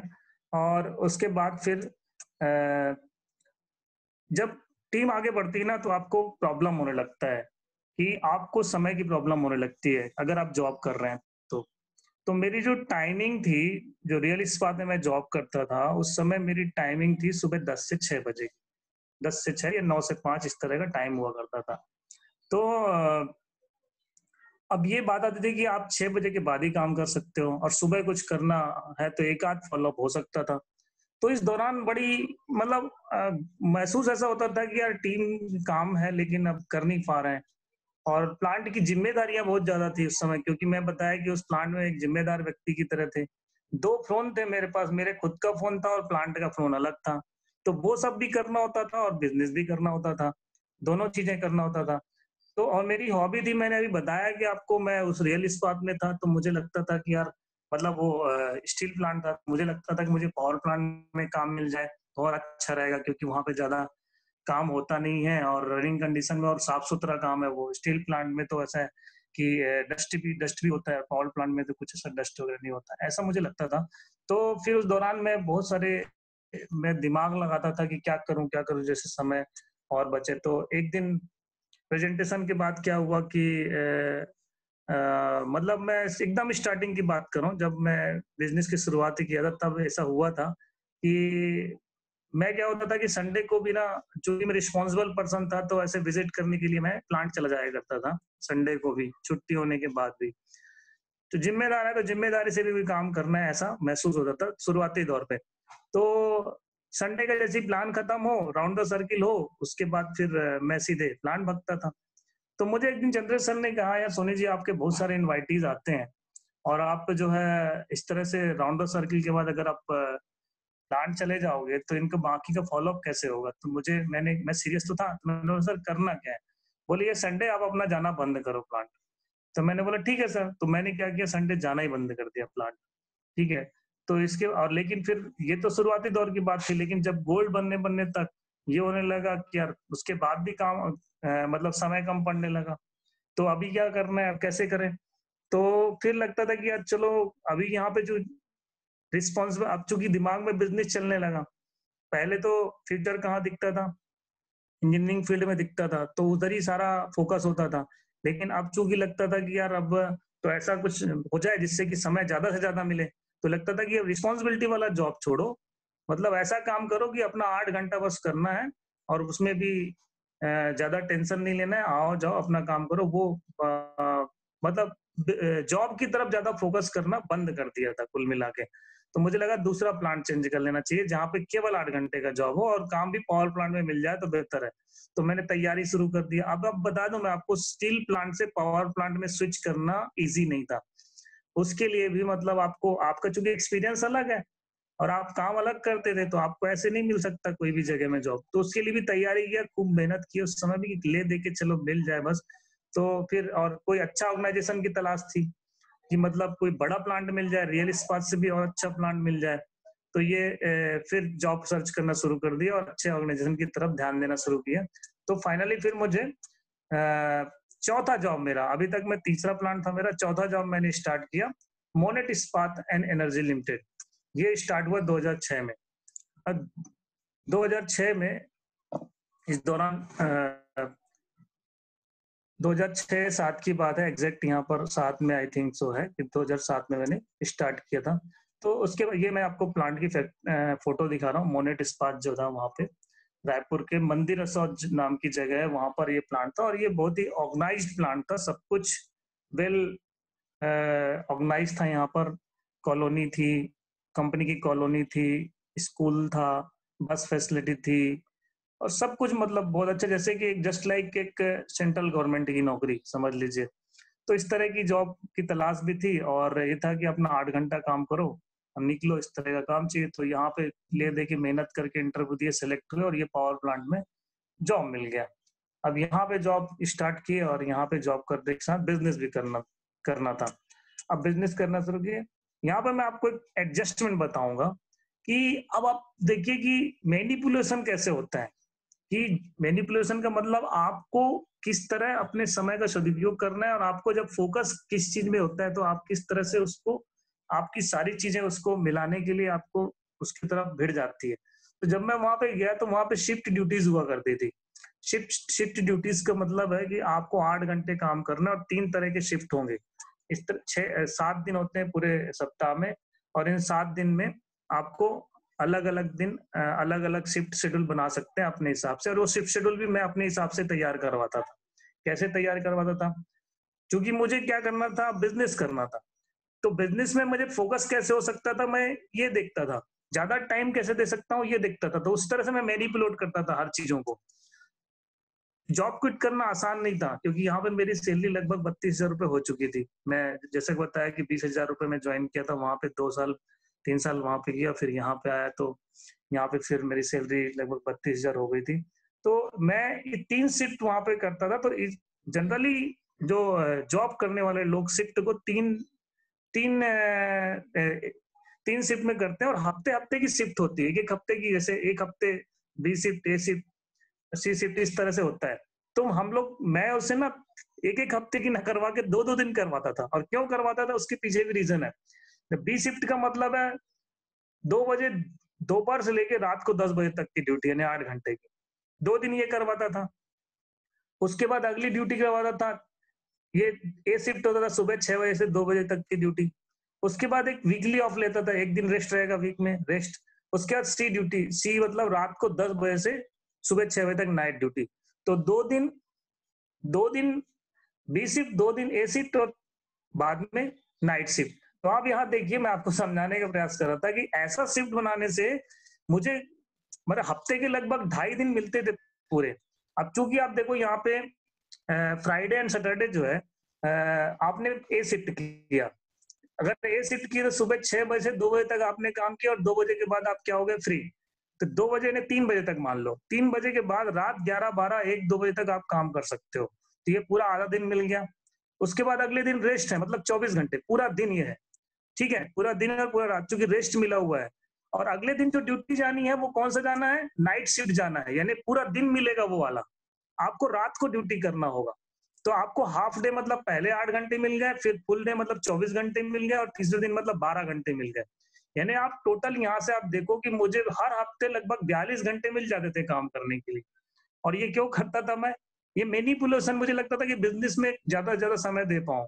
ये बात हम कई बार हम लोग आप लोगों को बताया है कि आप जिस जगह भी जॉब करते हैं, यदि आपको इनकम्फर्ट फील हो रहा है तो आप देखिए कि आप मतलब आप इस बिजनेस को नहीं बढ़ा पा रहे हैं, तो आप ये देखिए कि आप उस समय का सदुपयोग कैसे कर सकते हैं, किस तरह आप उसको एडजस्ट कर सकते हैं। आप ये मत सोचिए कि आपको जो बोला जा रहा है आपको ज्ञान ही दिया जा रहा है, ज्ञान नहीं दिया जा रहा है, ये सब हम झेल के यहाँ तक पहुंचे हैं।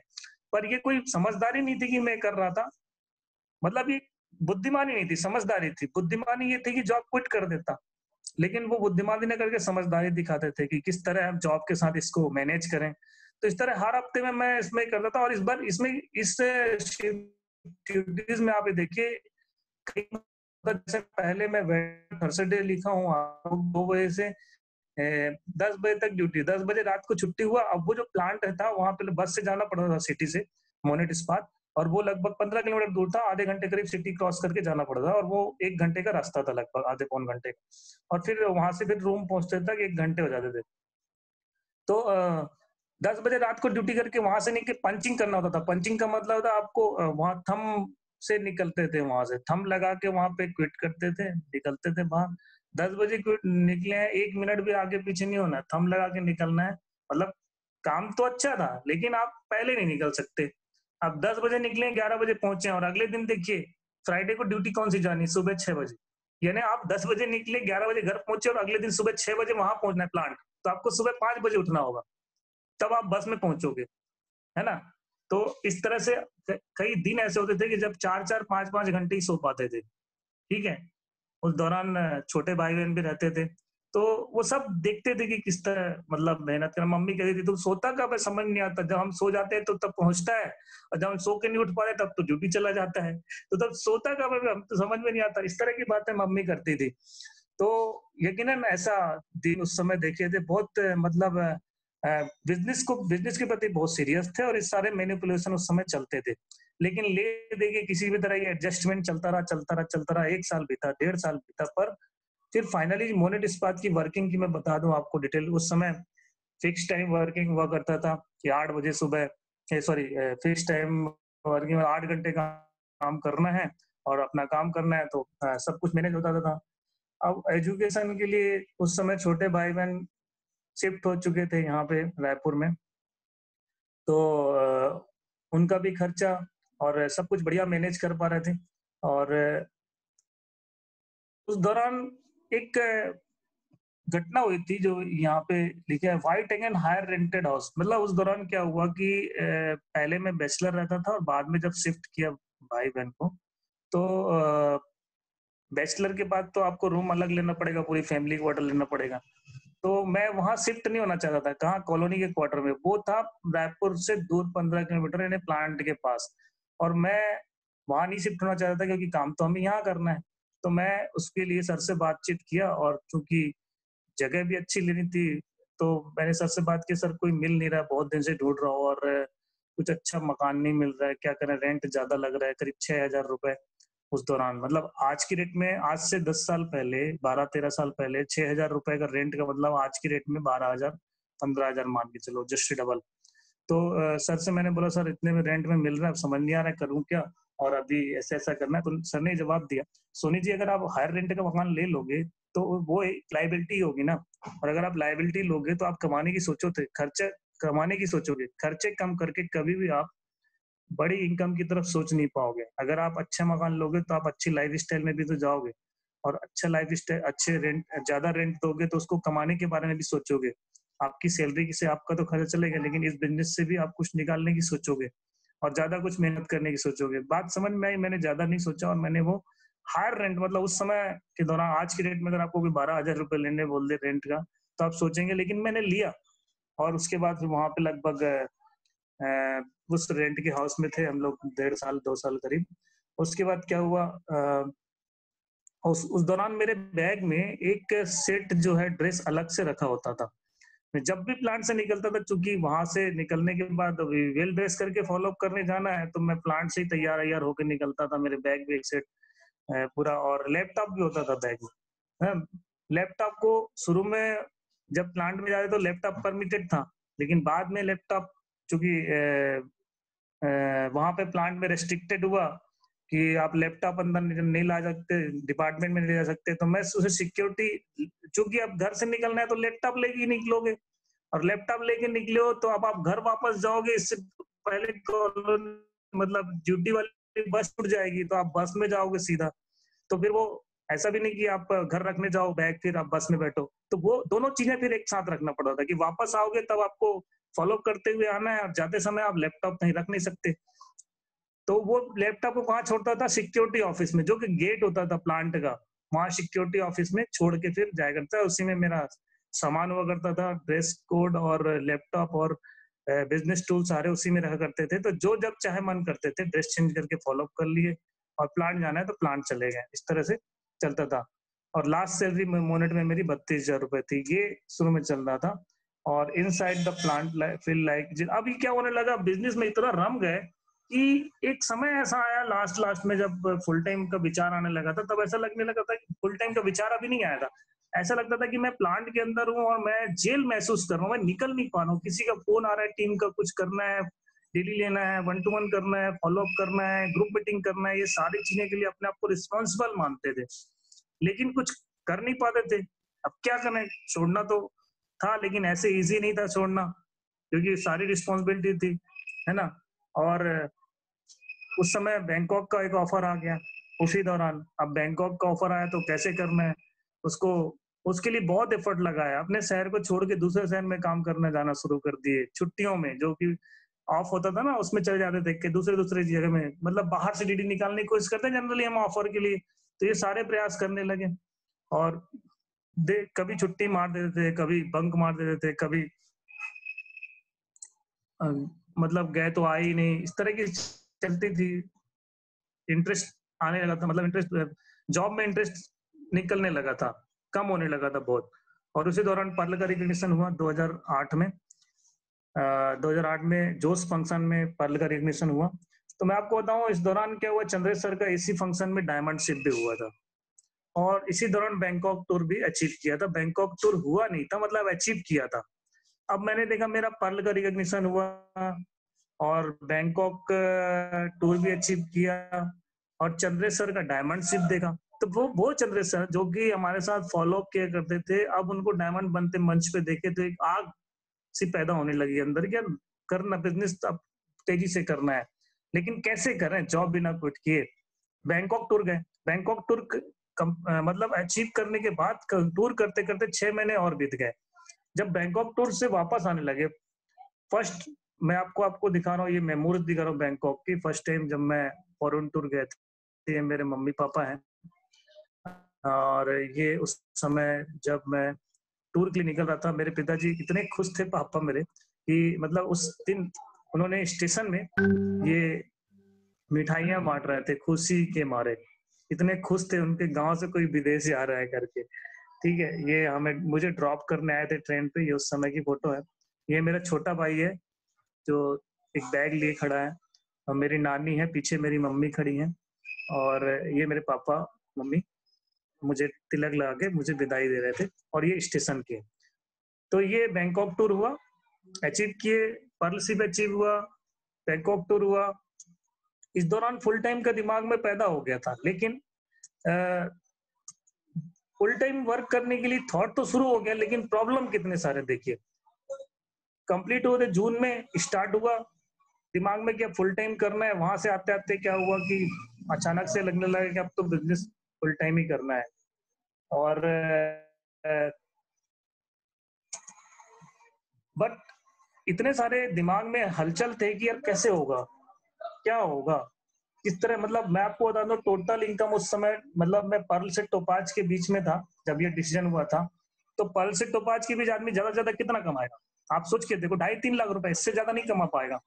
और 2.5-3 लाख रुपए कमाया, लेकिन मेरी मतलब उस समय एवरेज इनकम देखा जाए तो मुझे वहां पर 2.5 साल हो चुके थे, 3 साल हो चुके थे, और एवरेज इनकम 6,000 रुपए ही महीने थी देखा जाए तो, उससे भी कम हो सकता है, मतलब 80,000 साल का। लेकिन मैं जहां से सैलरीड था वहां से मेरी सालाना इनकम 4 लाख थी, 32,000 रुपए महीने की, लगभग 4 लाख रुपए। और इस दौरान मैं डिसीजन नहीं ले पा रहा था। तो चंद्रेश सर ने मुझसे कंप्लीटली ना, मतलब उस बीच में उस दौर ऐसा था कि जब मेरे से वो बात करना बंद कर दिए थे। ये इसलिए कि मैं छोड़ नहीं पा रहा था, और उनको लग रहा था कि जिस दिन वो सेल्फ डिसीजन लेगा उस दिन वो बड़ा बनेगा। तो ये बातें थी कि मुझे उस दौरान जो है सीनियर ने पूरी तरह से स्वतंत्र छोड़ दिया था मेरी हाल पे। पर मैं बड़ा अटपटा सा फील करता था कि मेरे सीनियर के बगैर मैं तो अधूरा हूँ, ठीक है, लेकिन ये कैसे होगा, पॉसिबल नहीं है। बड़ा मन में डर सा लगता था कि बिजनेस अभी बहुत छोटा है और फुल टाइम करेंगे तो कहाँ जाएंगे। पर ये डर के आगे जीते कहते हैं ना, वो डिसीजन लेने का एक मौका होता है जब आपको डिसीजन लेना चाहिए। थैंक्स गॉड कि मुझे उसकी हिम्मत दी है। ये मेरे छोटे भाई बहन है जो मेरे साथ उस समय वहां पर पढ़ते थे, मतलब ये लोग पढ़ाई करते थे और मैं वहाँ जॉब करता था। मेरा छोटा भाई उस समय 9th में था और बहन 10th में थी। ये दोनों ही वहाँ रायपुर में रहते थे। तो ये बात थी कि इनकी भी रिस्पॉन्सिबिलिटी है, फिर इनकी भी शिफ्ट करना। जो मेरे लिए मेजर प्रॉब्लम थे मैं आपको बता दूं, 4 मेजर प्रॉब्लम थे जो मुझे फुल टाइम आने के लिए रोक रहे थे। पहला था कि रेजिग्नेशन लेटर मेरा बॉस एक्सेप्ट नहीं करता था। जब भी मैं छोड़ने की बात कर रहा था बोलता था सोनी तू पागल हो गया, इतनी अच्छी नौकरी छोड़ता, मजाक में टाल देता था। काफी दिन तक तो ऐसे ही चलता रहा। तो उसकी बात सुनने में लगता था कि यार पागल क्यों बोल रहा है मुझे। तो एक डर लगता था कि यार सही है बिजनेस, तभी चलो जब तक खींच रहा है चीजें खींचते हैं, डिसीजन लेने में अभी टाइम है, तब जब आएगा तब देखेंगे। और मेरे फैमिली के आइडियल मेंबर थे मेरे बड़े पिताजी, जो कि मैंने बताया बीएसएनएल में एसडीओ थे। और मेरी उस समय एज थी 26 साल, बहुत सारे रिश्ते आ रहे थे शादी के लिए, तो वो उन्हीं के पास आते थे। तो जब मैंने उनसे उन्हें बात पता चली कि मैं फुल टाइम आने की बात कर रहा हूँ, जॉब क्विट करने की बात कर रहा हूँ, तो वो कहने लगे तू पागल हो गया क्या, इतनी अच्छी नौकरी है और तेरी शादी नहीं हो पाएगी, अभी तो तेरे बहुत सारे रिश्ते आ रहे हैं, तेरी शादी करनी है, अभी तो करने हम लोग सोच रहे हैं, शादी इस साल करनी है तेरी, तो नौकरी छोड़ने की सोच रहे हैं। तो मैं तो डिसाइड था कि मैं भी शादी नहीं करूंगा। मैंने उन्हें साफ साफ जवाब नहीं दिया, लेकिन मैंने टाल दिया और मैं फाइनली डिसाइड कर चुका था कि मुझे क्विट करना है। और तीसरा प्रॉब्लम था कि छोटे भाई बहन की पढ़ाई है जो मेरे साथ रहते हैं, यदि मैं कहीं और जाऊंगा, किसी और शहर में ही काम करूंगा, यहाँ तो करूंगा नहीं। क्योंकि 3 साल रह के काम करके रायपुर और बिलासपुर रायगढ़ जैसी जगह में मैंने काम करके देखा था कि मैं एक नेटवर्क का हिस्सा हूँ, लेकिन मुझे एक ऐसा नेटवर्क बिल्टअप करना है जो कि मेरा हो। मैं किसी नेटवर्क का हिस्सा ना रहूं, पूरा एम्पायर में रहूं, मैं ऐसा सोचता था। तो मुझे किसी दूसरे शहर में काम करना होगा। पर ये प्रॉब्लम थी कि छोटे भाई बहनों को कहाँ शिफ्ट करूंगा, रायपुर से मैं अगर जाऊंगा तो ये नहीं रह पाएंगे, और इतना रेंट है, किराए का, इनका भी खर्चा है, ये कैसे होगा। तो ये सारे दिमाग में बात आते। चौथा, सब कुछ ठीक है, लेकिन चौथा प्रॉब्लम सबसे बड़ा, फादर को कैसे मनाए, पिताजी कैसे मानेंगे, ये बड़ी प्रॉब्लम थी। तो पिताजी के एक्सपेक्टेशन के लिए मैं आपको बता दूं कि मैंने बताया कि मेरे पर्ल रिकॉग्निशन के दौरान मैं उन्हें, चूंकि दिमाग में चल तो रहा था फुल टाइम करना है, लेकिन उसी दौरान मैं बोला सब बाकी सब प्रॉब्लम को तो एडजस्ट कर लेंगे, चौथी प्रॉब्लम मेरे लिए सबसे बड़ी है, उस प्रॉब्लम को अगर मैं सॉर्ट आउट कर लिया तो बाकी तो मैं कर लूंगा।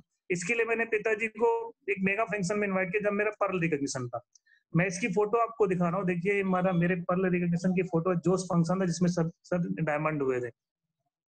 इस दौरान मैं अपने पापा को लेके आगे की सीट पे बैठा था। जनरली हमारे लेवल पे लोग पीछे रहते हैं, अपनी टीम को हैंडल करते हैं, या मैनेजमेंट या वॉलंटियर्स में नाम होता है, लेकिन मेरा एक ही उद्देश्य था कि मैं अपने पिताजी को इस फंक्शन से अटेंड करवा के उन्हें अपने फुल टाइम के लिए मैं उन्हें मनाऊंगा। तो ये देखिए अगले फोटो में आप देख लीजिए, मैं यही लाल शर्ट पहना हूँ, जिसमें यही शर्ट पहन के मैं अगले फोटो में दिख रहा हूँ, मेरे बगल में मेरे पापा बैठे हुए ये। तो मैं इनको सिर्फ एक ही उद्देश्य था मुझे कि मैं अपने बिजनेस में फुल टाइम काम करना चाहता हूँ और मैं इन्हें कन्विंस कर पाऊँ।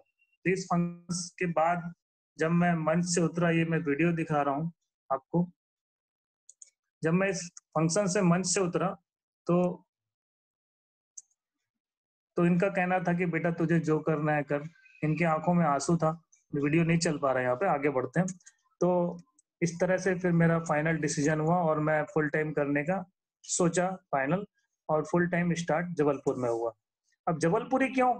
सितंबर 2009 में मैंने जबलपुर शिफ्ट हो गया था। जबलपुरी क्यों चूज करना? क्योंकि मैं बचपन में कभी जबलपुर आया करता था, और चूंकि मेरे यहाँ बड़े पिताजी थे, बहुत सारे रिलेटिव थे, तो एक बहुत अच्छा शहर लगता था और बहुत सारे कॉन्टेक्ट के लोग हैं, तो मुझे लगता था कि यहाँ पे काफी सारे लोग हैं अपने साथ फैमिली के और रिश्तेदार भी, तो उनके साथ बिजनेस की शुरुआत भी कर सकते हैं, और जाना पहचाना शहर भी है और एक बड़ा शहर है। और चूंकि यहाँ बिजनेस होता नहीं है तो जीरो से काम शुरू करेंगे और सारा बिजनेस हमारा होगा। लेकिन ये नहीं मालूम था कि बिजनेस यहाँ तो बहुत तेजी से हुआ है। 2001 से 2003 तक जबलपुर में बिजनेस बहुत ही बृहद रूप में हुआ है, बिजनेस बड़े रूप में बिजनेस हुआ है। कैसे ये हमें बता दूं आप, ये बिजनेस जो है मुझे नहीं मालूम था कि यहाँ पे हुआ है, पर जब मैं यहाँ बिजनेस करने आया तब ये पता चला कि यहाँ पे हुआ था 2003 तक। बस उस समय कुछ प्रॉब्लम हुआ था जिसकी वजह से लोग यहाँ से बिजनेस करना बंद कर दिए थे, दूसरे शहरों में चले गए थे। और दोस्तों वो सारे लोग यहाँ के जो भी आज दूसरे शहर में जाके काम करना शुरू किए थे, वो आज सेफ शॉप के धुरंधर सीनियर है, सारे बहुत ही टॉप मोस्ट लीडर्स हैं। मैं बताना चाहूंगा सारे सीनियर यहीं के हैं जितने भी आज पूरे इंडिया के टॉप लीडर्स हैं, चाहे वो Rajiv Chaturvedi sir, Sanjay Jain sir, Om Prakash sir और नरसी ग्रेवाल, है ना, और गजेंद्र सिंह चहार सर, ये सारे जबलपुर से कनेक्टेड नेटवर्क है, सारे जबलपुर के लीडर्स के मतलब यहाँ से काम शुरू किए हैं। और दोस्तों ये मुझे नहीं मालूम था कि यहाँ पे बिजनेस हुआ है, लेकिन मुझे लगता था कि मुझे जबलपुर में करना है, क्योंकि उस समय नहीं चलता था जब मैं फुल टाइम आने की सोच रहा था। मतलब 6 साल हो चुके, 2003 से बंद हुआ था और 2006 में मैं 9 में सोच रहा था, तो इस 6 साल में लगभग जीरो ही था बिजनेस। पर जब मैं यहाँ बिजनेस करने आया तब पता चला कि यहाँ पे बहुत तेजी से बिजनेस एक समय हो चुका है। अब जब मैं यहाँ जबलपुर पहली बार आया, उसके बाद जब मैं यहाँ पे आया तो मैंने जो सोचा था कि अब मैं जाके रिजाइन कर दूंगा, और 1 हफ्ते मैं यहाँ पे रुका, और 1 हफ्ते रुकने के बाद जब मैं वापस गया तो मैंने रिजाइन कर दिया, जॉब को इस्तीफा दे दिया। मैंने फाइनली उसको एक्सेप्ट करना पड़े मेरे बॉस को। लेकिन एक्सेप्ट कैसे करना पड़ा मैं आपको बता रहा हूँ। मैंने ये नहीं बोला कि मैं इस बिजनेस को करने के लिए जा रहा, नहीं तो वो नहीं करता। मैंने उसे बताया कि मुझे एक बहुत अच्छे प्लांट में नौकरी मिल गई है, अल्ट्राटेक सीमेंट में मुझे नौकरी मिल गई है, ठीक है, तो मैं अब मुझे जॉब को चेंज करना है, तो अच्छे जॉब के लिए कोई नहीं रोकेगा। वो तो मुझे इस बिजनेस के लिए मना कर रहा था, पर तो जब वो रिजाइनेशन, तो उसको तो पता नहीं था कि मुझे क्या करना है। मैं दूसरे बात के लिए रिजाइन लेटर लिख के दिया और वो एक्सेप्ट हो गया। और जबलपुर में उस दौरान जब भी हम रिजाइन करते हैं तो एक महीना जो होता है, हम ऐसे नहीं कि रिजाइन किया और आप सब बोरिया बिस्तर बांध के चले गए। आपको 1 महीने जो होता है वहाँ नोटिस पीरियड में काम करना होता है। नोटिस पीरियड मतलब आप रिजाइन करोगे, उसके बाद आपको 1 महीना और काम करना होगा वहाँ पे, और काम करके आपको अपनी पूरी हैंडओवर देना होगा सामने वाले को, उसके बाद आपको रिलीव मिलेगा। तो उस दौरान मैं क्या करता था, सप्ताह के 1 दिन जबलपुर आ जाया करता था छुट्टी के दिन, और पूरे 1 महीने ऐसे चला। और जब मेरा पीरियड खत्म हुआ, नोटिस पीरियड, उसके बाद में जबलपुर फाइनली शिफ्ट हो गया। यानी एक महीने में मैं 4 बार जबलपुर आया था उस दौरान, रायपुर से जबलपुर, और एक एक दिन के लिए बिजनेस करके चला जाता था। और फाइनली 1 महीने किस तरह ले दे के कटा और मैं यहाँ शिफ्ट हुआ। तो मेरे छोटे भाई बहनों को मैंने उस दौरान जो है रायपुर से भिलाई शिफ्ट कर दिया था, क्योंकि वहाँ पे एजुकेशन ज्यादा अच्छा था। रायपुर से एजुकेशन हब के नाम से भिलाई जाना जाता था, और वहाँ पे खर्चे भी कम थे। तो दोनों फायदे हुए, एजुकेशन के बेस पे अच्छा हुआ, और वहाँ पे मैंने उनको अलग रेंट लेके, चूंकि वहाँ पे मेरे बड़े पापा भी थे, लेकिन मैंने उनके साथ उनको शिफ्ट नहीं किया। मैंने उन्हें अलग एक रूम लेके दोनों छोटे भाई बहन को शिफ्ट कर दिया, और उनको पूरा गाइडलाइन देता रहा, उनके खर्चे देता रहा, और मैं जबलपुर शिफ्ट हो गया। और जबलपुर में मैं यहाँ पर अपने बड़े पिताजी थे मेरे, उनके यहाँ मैं रहना शुरू कर दिया। शुरू में वो भी मतलब सीओडी में जॉब करते थे, लेकिन वो रिटायरमेंट के कगार पर थे, तो शुरू में मैं उन्हीं के साथ रहता था। बाद में मैं अपना अलग रूम लेके काम शुरू कर दिया था। तो उस दौरान जब मैं यहाँ पे आके काम करना शुरू किया, तो मेरे साथ कोई भी व्यक्ति जो मेरे क्लोज थे, मतलब जो हॉट लिस्ट में थे, कोई ज्वाइन नहीं कर रहे थे। कोई ज्वाइन इसलिए नहीं कर रहे थे कि उन्हें लगता था कि इस तरह की पागलपन है, ये इतनी अच्छी जॉब में था, इतने साल से जॉब कर रहा था, इंजीनियर था, उसको छोड़ छाड़ के 2 बनाने वाले बिजनेस को करने आ गया, और ये कुछ दिन करेगा और वापस चला जाएगा, कुछ करेगा धरेगा नहीं। ऐसे में तो लोग झांसे में ही आते हैं, हमारे पैसे फंस जाएंगे। तो कोई नहीं ज्वाइन किया। यकीन मानिए, मैं सोचा कि अब क्या करूंगा, तो मैं भी फिर भी हार तो नहीं मारा, क्योंकि 3 साल ये बिजनेस करके रग रग में, खून में चला गया था। ये मालूम था कि प्रॉब्लम कुछ दिन की है। तो फिर मैंने कोल्ड प्रोस्पेक्टिंग शुरू कर दिया, और मेरी पहली डीडी 3 महीने बाद मिली थी। उस दौरान खूब सारे लोगों को प्लान दिखाते थे कोल्ड में, लेकिन कोल्ड में तो आप जानते हैं रिजल्ट मिलता नहीं है। और पहली डीडी मिली थी 3 महीने बाद, वो भी एक अनजान आदमी जो मुझे नहीं जानता था। मैं एक फॉलोअप कर रहा था चाय की दुकान में, जिसका फॉलोअप कर रहा था वो इंटरेस्ट नहीं ले रहा था, लेकिन दूर बैठा एक आदमी सुन रहा था, और वो आके पूछने लगा कि मुझे भी बताओ। तो मैंने उसे नहीं बताया, उसका नंबर लिया, उसके घर गया और उसको 40 मिनट प्लान शो किया, और उसने मुझे प्लान से देखने के बाद एक सेल्फ का चेक काट के दे दिया। और उस चेक को लेते मैं इतना खुश हुआ, मैं मतलब पहली डीडी मेरी जबलपुर में वो कन्वर्ट हुई थी, और उसके बाद फिर उसकी लिस्ट में काम करना शुरू किए थे, और फिर उसके बाद रिजल्ट मिलना शुरू हुआ था। तो इनिशियली इस तरह से मतलब उस वो पहली डीडी की खुशी बहुत ज्यादा हुई थी मुझे, क्योंकि उस दौरान मैं बहुत हताश हो चुका था और ऐसा लगता था कि कितनी सारी कठिनाइयों को झेलना पड़ रहा है।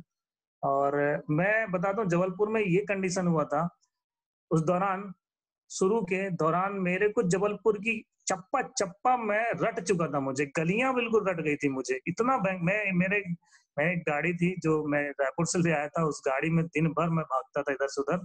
और यहाँ लोकल लोग जो मेरे साथ फॉलो अप करते थे, वो यहाँ जबलपुर के बासिंदे थे, और वो जब मेरे साथ जाते थे तो मैं उनको ऐसी गलियों से शॉर्टकट ले जाया करता था, और जब ले जाया करता था तो उन्हें लगता था कि सर ये आप कौन सी गली से हमें ले आए, ये तो हम भी नहीं जानते यहाँ पे।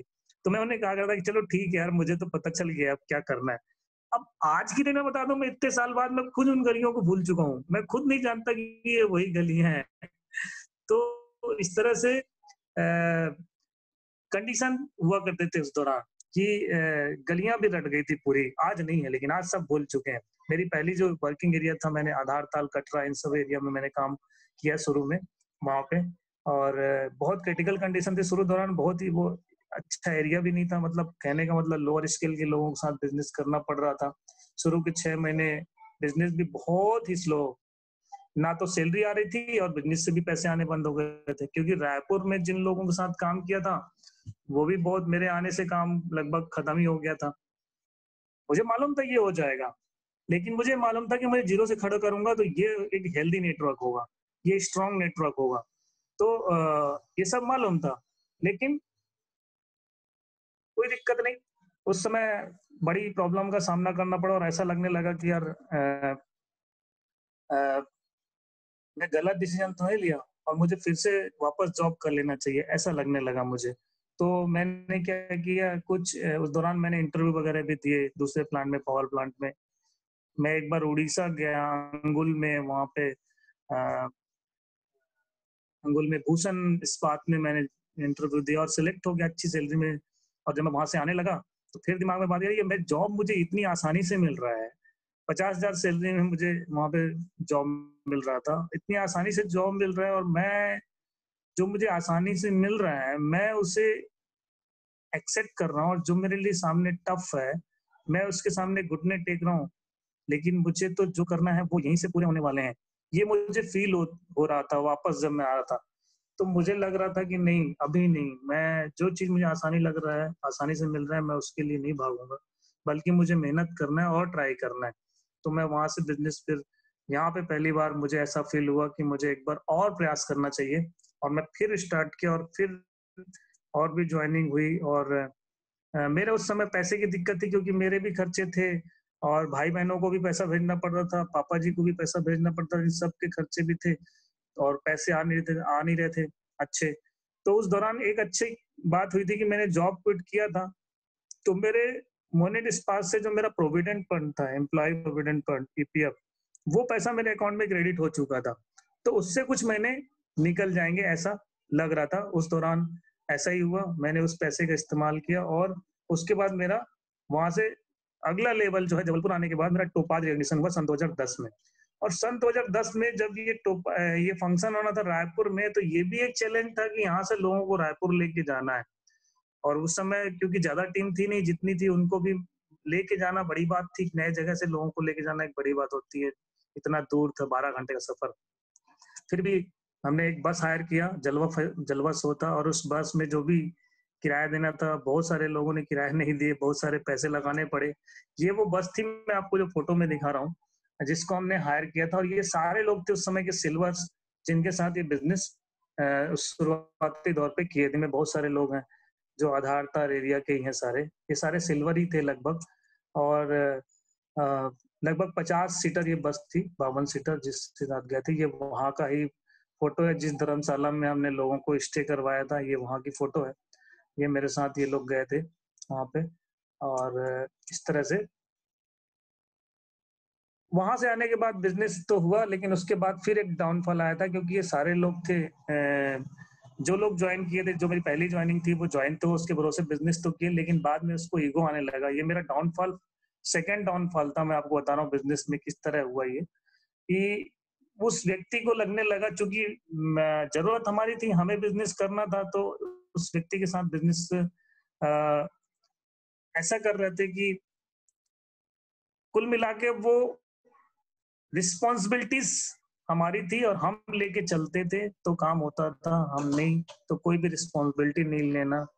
तो जो रिस्पॉन्सिबिलिटी नहीं लेता है, सीरियस बिजनेस को सीरियसली नहीं लेता है, वो कभी भी अपने पैरों में खड़ा नहीं हो पाता है, ये बात समझिए। और ऐसे ही हुआ, वो तो मेरी जरूरत थी तो मुझे करना की तरह लगता था मेरे खर्चे निकल जाएं, और खर्चे निकल टीम बनेगी और टीम बनेगी तो फिर तो बिजनेस होगा ही, ऐसा लगता था मुझे। तो किसी भी तरह झेलना था, तो ले दे के उसको गोल्ड के आसपास पहुंचाए, लेकिन उसके बाद उसको ईगो आ गया। और जब ईगो आ गया तो वो लोगों को पता नहीं, उसको लगता था कि बिजनेस अपने आप हो जाएगा, ये तो अपना सीनियरिटी दिखा रहे हैं, ऐसा कुछ उसको फील होता था। और उसका कोई रोल उसको समझ आता नहीं था, तो वो निगेटिव बातें करने लगा टीम से, और निगेटिव बातें करने लगा तो पूरा टीम जो है एक बार निगेटिव हो गया और फिर से धराशायी, बिजनेस जीरो हो गया। 1 साल बाद फिर डाउनफॉल आया, फिर एक बार फेस करना पड़ा जबलपुर के आने के 1 साल बाद कि बिजनेस डाउनफॉल हुआ। अब होता ये था कि यहाँ पर जो होता था, कोल्ड कंटिन्यू कोल्ड प्रोस्पेक्टिंग चल रहा था। मेरे सीनियर्स आते थे यहाँ के ट्रेनिंग प्लान लेने के लिए, मेरे सारे सीनियर आया करते थे। मेरे सारे सीनियर मतलब चंद्रेश सर, अनिल गुप्ता सर, विक्की करवानी सर, ये सब आया करते थे रोस्टर में ट्रेनिंग प्लान लेने। तो उस दौरान इनके साथ भी कोल्ड प्रोस्पेक्टिंग हुआ करता था। मैं एक वाक्य याद कर रहा हूँ मैं, कि मेरी जो ज्वाइनिंग हुई थी मिस्टर एसके थापा की, उनकी ज्वाइनिंग कैसे हुई थी। अनिल गुप्ता सर के साथ हम कोल्ड प्रोस्पेक्टिंग किया करते थे, और इस कोल्ड प्रोस्पेक्टिंग के लिए मैं एक बार हम लोग गए हुए थे ऐसे ही टाइम पास के लिए। हम मतलब कोई भी तरीका मिल जाए प्रोस्पेक्टिंग का, उसके लिए हम लोग फ्लैट रेंट में लेना करके ऐसे ही चले गए, एक जगह घुस गए। और वहां जब घुसे तो वहां के इंजीनियर थे मिस्टर एसके थापक, उनसे मुलाकात हुई। उनको हमने बताया कि हमारा एक इंजीनियर्स क्लब है जिसकी कल एक बहुत ही अच्छी ये गैदरिंग हो रही है, आप भी इंजीनियर हैं। उन्हें पहले फ्लैट के लिए हमने बात किया कि हमें फ्लैट चाहिए था, परचेस करना है, और इसमें पूरा डिटेल लेने के बाद हमने उनको इस तरह से ऑफर किया, क्योंकि हमारा पर्पस तो इनवाइट करना था। हमने उनको कार्ड दे दिया और वो बड़े प्रभावित हुए हम दोनों से, और वो पहुंचे और उनकी ज्वाइनिंग हुई। तो वो रहते थे यहाँ हाथीताल के मदन महल एरिया के थे, और ये हरिशंकर जी के सीनियर हैं, ये सीनियर ऑफ HSL। अब यहाँ पे हरिशंकर जी की ज्वाइनिंग इनके बाद ही हुई थी। तो ये मदन महल एरिया में बाद में वर्किंग स्टार्ट हुआ, और हम लोग प्लान यहाँ पे किया करते थे बेला सिंह स्कूल में, RS बेला सिंह स्कूल, जो कि मदन महल स्टेशन है, ये अपना मदन महल चौराहे पे है, दशमेश द्वार, यहाँ पे किया करते थे। और उसके बाद फिर बिजनेस बूस्टअप होना स्टार्ट हुआ 2011 से, फिर से बिजनेस स्टार्ट हुआ बूस्टअप होना। और फाइनली मेरा एमरल्ड रिकॉग्निशन हुआ 2011 में। 2011 में जयवंत शो होना था, और इस जयवंत शो में पहली बार मैं ऐसा था, इस शो में मैं अटेंड कर रहा था जयगढ़ किला जयपुर में। और यहाँ से भी फिर चैलेंज हुआ कि यहाँ से भी लोगों को लेके जाना है, और थैंक्स गॉड कि उस समय भी कुछ अच्छे स्केल के लोग, अच्छे एजुकेटेड लोग टीम में आ चुके थे। और स्केल का मतलब सिर्फ ये नहीं है कि पैसे से है, लोगों की थॉट होती है, लोगों के विचार होते हैं, मुझे लगता है। इसमें आप देख सकते हैं बहुत सारे वैसे लोग हैं। इसमें यहाँ से रजनीश गुप्ता की एंट्री हुई थी इस फंक्शन में, जयपुर के इस फंक्शन में रजनीश गुप्ता बनारस से आए थे, और अपने साथ 2 लोगों को और लेके आए थे। ये सामने जो 2 खड़े हैं, एक लेडीज और टाई लाल लगाए हुए रजनीश जी के साथ आए थे, पीछे रजनीश जी खड़े हुए हैं। यहाँ से रजनीश जी की भी एंट्री हुई थी। इसके पहले मेरा जबलपुर में लगभग 1.5-2 साल बीत चुके थे। और ये सामने जो दिख रहे हैं गोरे से शख्स मेरे बगल में, वो है मिस्टर एसके थापा, इनकी ज्वाइनिंग यहाँ से हुई। और इसके बाद फिर इनके साथ इनके लिस्ट में काम करना शुरू, इनकी ट्यूनिंग हमारे साथ काफी अच्छी हुई। ये थोड़े एजेड पर्सन थे, बाद में चूंकि इनको ये गंभीर बीमारी से थे, मतलब ये काफी 20 साल से इनको शुगर था, तो ये फिजिकली अनफिट होने की वजह से बीच में बिजनेस रोकना पड़ा इन्हें। लेकिन बहुत अच्छा हमारा बिजनेस इनके साथ डेवलप हुआ। ये भी डेवलप किए, ये पर्ल के आसपास पहुंच चुके थे, और अभी भी ये हमारे बिजनेस को पूरा रिन्यूअल करते हैं। हमारी मुलाकात होती रहती थी। सिविल इंजीनियर है ये, बहुत ही सुलझे हुए, बहुत ही अच्छे इंसान है, और इनकी लिस्ट में काम हुआ। और ये भी अभी भी बिजनेस के लिए हमेशा बिजनेस के प्रति पॉजिटिव है, हम मिलते रहते हैं, और ये हमेशा रिन्यूअल करते रहे बिजनेस को अब तक। अभी हमारी 15 दिन पहले भी मुलाकात हुई थी, तो मैंने इन्हें हरिशंकर जी से भी बात करवाया था। तो ये हमारे उस दौरान जयपुर फंक्शन के बाद की फोटो, ये रजनीश गुप्ता सामने बैठे हुए हैं, आप इसे नरेंद्र मिश्रा जी दिख रहे हैं लास्ट में आपको, इतना नरेंद्र मिश्रा जी गोल्ड थे। और इस तरह ये हमारे जयपुर विजिट की मैं आपको फोटोज दिखा रहा हूँ, उस दौरान की है। और ये हमारा J1 2 फंक्शन हुआ था जिसमें मैं एमरल्ड हुआ था। तो इस फंक्शन में मैं आपको इसके, यहाँ पे वीडियो नहीं है,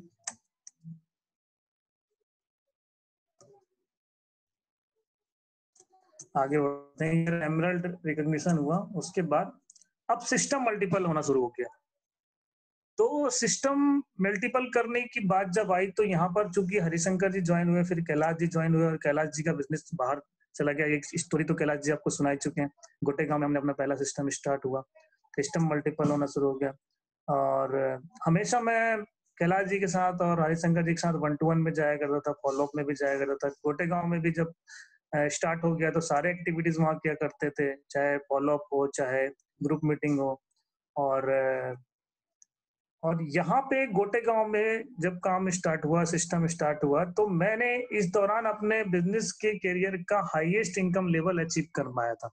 मतलब मैं अपने चेक साइज का सबसे बड़ा चेक यहाँ देख पाया था गोटेगांव के, और जबलपुर के बिजनेस मिला जुला जब हुआ सर, तो मैं यहाँ से हाईएस्ट लेवल इनकम लगभग 1 लाख रुपए हफ्ते तक मैं पहुंच गया था। मतलब हाईएस्ट में टच करने की बात कर रहा हूँ। और उस दौरान मुझे याद है कि एक ऑफर चल रहा था जब गोटेगांव में मैं डिस्पैचिंग के लिए गया था, तो इतने सारे डीडीज कन्वर्ट हुए थे कि, और इतने सारे लोग ज्वाइन हुए थे कि उस डिस्पैचिंग के लिए पूरी रात लग गई थी। मैं गया था कि मैं जल्दी वापस आ जाऊंगा 2-3 घंटे में, लेकिन पूरा रात बीत गया था और सुबह के 5 बजे तक डिस्पैचिंग चल रहा था और सारी ट्रेनें निकल गई थी। सुबह की ट्रेन पकड़ के फिर मैं नर्मदा एक्सप्रेस से वापस आया था। तो ये याद होगी हरिशंकर कैलाश जी लोगों को, ये सब बातें याद होगी। और उसके बाद बहुत सारे और सिस्टम स्टार्ट होने लगे।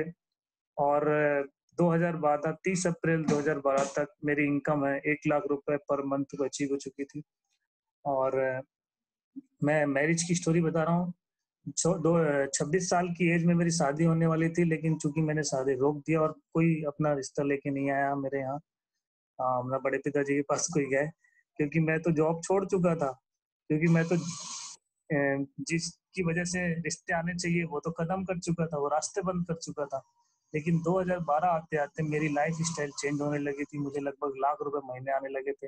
मुझे बिजनेस को करते हुए 3 साल फुल टाइम हो चुका था। और मैरिज का प्रोसेस अभी स्टार्ट हुआ। जब लाइफ स्टाइल चेंज हुई तो रिश्तेदार आना शुरू हो गए, है ना। तो उसके बाद फिर रिश्तेदार जब आना शुरू हुए तो मैं आपको बता दूं, मुझे कोई रिश्ते पसंद नहीं आते थे तब तक मैं इंटरेस्ट ही नहीं लेता था। लेकिन जब मेरी वाइफ से मेरी शादी का बात शुरू हुआ तो ये जो है एक कहानी है कि गोटेगांव में मैं था, मेरे फादर इन लॉ का फर्स्ट टाइम मेरे पास कॉल आया और उन्होंने कहा कि, मतलब मेरे बड़े पिताजी मुझे फोर्स कर रहे थे कि लड़की देखने जाना है, और मैं जाता नहीं था क्योंकि तब भी मुझे इंटरेस्ट नहीं हो रहा था शादी करने का कि मैं डायमंड बन जाऊं उसके बाद ही शादी करूंगा। लेकिन मुझे ऐसा फोर्स किया गया है, ऐसा मुझे दुहाई दी गई कि मुझे मजबूरन जाना पड़ा। बोले नहीं करना है कोई बात नहीं, देख तो लो, हमने वादा कर दिया है देखने के लिए ये वो। मैंने बोला ठीक है चलो, तो ले दे के मैं वहां पे पहुंच गया। अब पहुंचा तो मुझे चूंकि मैं देख वहां पर देखने के बाद मेरी वाइफ जो दिखी तो मुझे लगा कि पसंद आ गई कुल मिला के मुझे। तो मुझे लगा कि आगे बात बढ़ानी चाहिए। लेकिन जब हुआ ये कि हमारा मुझे जो है कि उनकी तरफ से मेरी तरफ से तो मतलब फाइनल हो गया था, क्योंकि मैं एक बार मुलाकात की अपनी वाइफ से और मैंने फाइनली उस समय उनसे कमिटमेंट एक चीज लिया था। मुझे मालूम था कि मैं डायमंड बनने के बाद मुझे इनकम इतनी आएगी कि मुझे जॉब नहीं करना है ना। और मैंने उनसे पूछा, क्योंकि वो डॉक्टर थी और प्रैक्टिस करती थी गवर्नमेंट हॉस्पिटल वहीं पे। तो मैंने उनसे एक बार मुलाकात करने की एक मतलब फाइनल डिसीजन मुझसे पूछा गया, तो मैंने बोला मैं फाइनल डिसीजन तभी दूंगा जब मैं एक बार अलग से मुलाकात करूंगा। तो जनरली ऐसे फैमिली में हमारे ऐसे परमिटेड नहीं होते थे, लेकिन फिर भी मैंने जिद किया तो हमारी मुलाकात हुई। और मैंने उस मुलाकात में उनसे ये पूछना था मुझे, और बहुत सारी बातें की हमने। मैंने एक बात कमिटमेंट लिया था उनसे कि अगर जॉब करना है, जॉब करना कंपलसरी तो नहीं है। उन्होंने कहा नहीं, जब आप जैसा बोलेंगे। मतलब कुल मिला के मुझे जॉब करवाना नहीं था। तो जब ये बात हो गई तो हम लोग अंडरस्टैंडिंग कर लिए और उसके बाद हम लोगों की आपस में अंडरस्टैंडिंग होने से हम तो राजी हो गए। लेकिन फिर एक प्रॉब्लम आ गई कि मेरी सैलरी इनकम तो थी लेकिन सैलरी नहीं दिखा पाते थे। तो मेरे फादर इन लॉ को डाउट था, क्योंकि वो रिच फैमिली थे, काफी पैसे वाले लोग थे और ये भी अच्छे पढ़े लिखे फैमिली थी। तो उनको लगता था कि पता नहीं लड़का क्या करता है, गांव में शादी कर रहे हैं, बाद में ऐसा ना हो कि गांव में रहना पड़े, ये सब स्थिति ना आ जाए। तो उनको लगता था कोई श्योरिटी नहीं है इनकम की, क्या आ रहा है, कितना आ रहा है, क्योंकि सैलरी स्लिप तो है नहीं, पोस्ट तो है नहीं, हम दिखा नहीं पाएंगे। तो मेरी वाइफ की एक फ्रेंड है रायपुर में, वो प्रोफेसर है मैथ्स यूनिवर्सिटी में, उसके माध्यम से मुझे बात पता चली। तो जब मुझे पता चला, तब क्योंकि मुझे पसंद तो थी, मेरी वाइफ शादी करनी थी, तो मैंने बताया कि मैं कोई प्रूफ तो मेरे पास है नहीं, लेकिन मेरे पास मेरे इनकम टैक्स का फाइल है, अगर आप बोलो तो मैं भिजवा देता हूँ।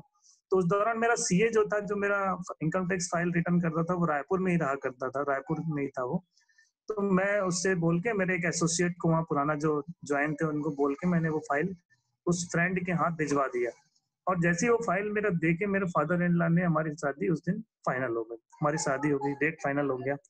और अप्रैल में हमारी शादी फाइनल हुई। लेकिन उस फाइनल के पहले हमारा एंगेजमेंट होना था, और हमारे एंगेजमेंट के पहले जो है, एक एंगेजमेंट के ठीक 3-4 दिन बाद एक फंक्शन होना था, और वो होना था जजबा फंक्शन, और उसमें मेरा रूबी रिकॉग्निशन होना था। तो ये तो पता चल गया था कि मैं इनकम कमा रहा हूँ, ठीक ठाक है, लाख रुपए के आसपास इनकम है, लेकिन ये श्योर नहीं था फैमिली को, मतलब उनकी फैमिली को, वाइफ की फैमिली को तब तक भी, कि क्या है एक्चुअल में बिजनेस। तो मैंने उन्हें इनवाइट किया इस फंक्शन में, जिस फंक्शन का नाम था जज्बा। और इस फंक्शन को जब उन्होंने देखा, तो उनकी फैमिली और वो फ्रेंड भी आई थी जो यूनिवर्सिटी में है, उनको देखने के बाद जो मेरी वाइफ ने बताया था, इस फंक्शन को देखने के बाद जो भी डाउट्स थे वो ऑलमोस्ट सारे क्लियर हो गए थे। उनको ऐसा, मेरे फादर इन लॉ तो ये यहाँ तक बोलने लगे गए थे कि मैंने अपने दामाद, ऐसा दामाद ढूंढा हूँ जो हीरा है, ये सेंटेंस थे उनके उस फंक्शन को देखने के बाद। तो ये वाकया था उस दौरान के।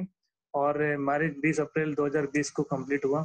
मेरी वाइफ है, ये हमारे एंगेजमेंट की फोटोज है, और ये मेरे रूबी रिकग्निशन उसके 4 दिन बाद की ये फंक्शन था एंगेजमेंट के। और इस फंक्शन को 2012 में कंप्लीट हुआ, और फाइनली 2013 दिसंबर आते आते, यानी जनवरी 2014 में मैं डायमंड हो चुका था। ये मैं आपको फाइनली, मतलब ये मौका जब हुआ, जब मैं हाथी में बैठने के लिए क्वालिफाई हो गया। मैं आपको ये वीडियो दिखा रहा हूँ।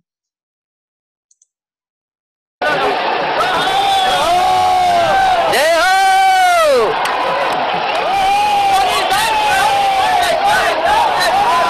जय हो जय जय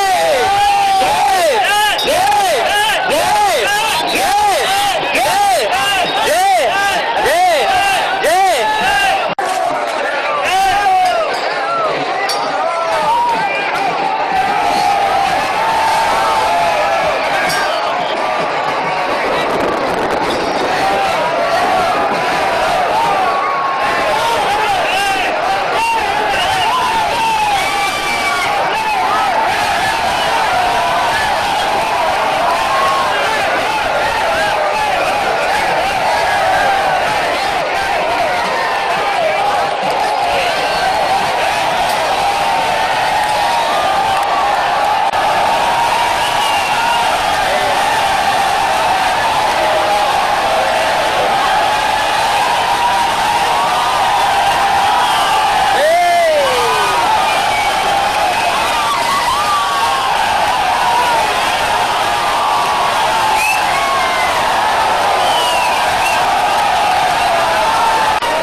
फाइनली डायमंडशिप अचीव हुआ 2014 जनवरी में।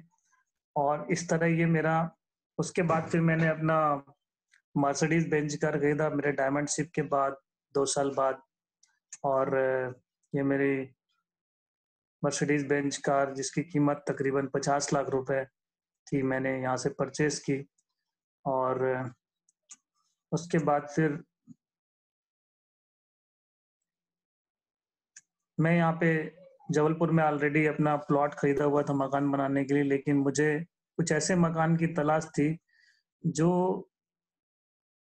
मतलब मुझे अपने स्टैंडर्ड का मुझे ऐसा लगता था कि कुछ अच्छा जगह हो, लोकेशन अच्छा हो, लेकिन उनको ढूंढते ढूंढते काफी समय हो गया। प्लाट तो ले चुका था, लेकिन वहाँ मकान बनाने के लिए अभी सोचा नहीं था।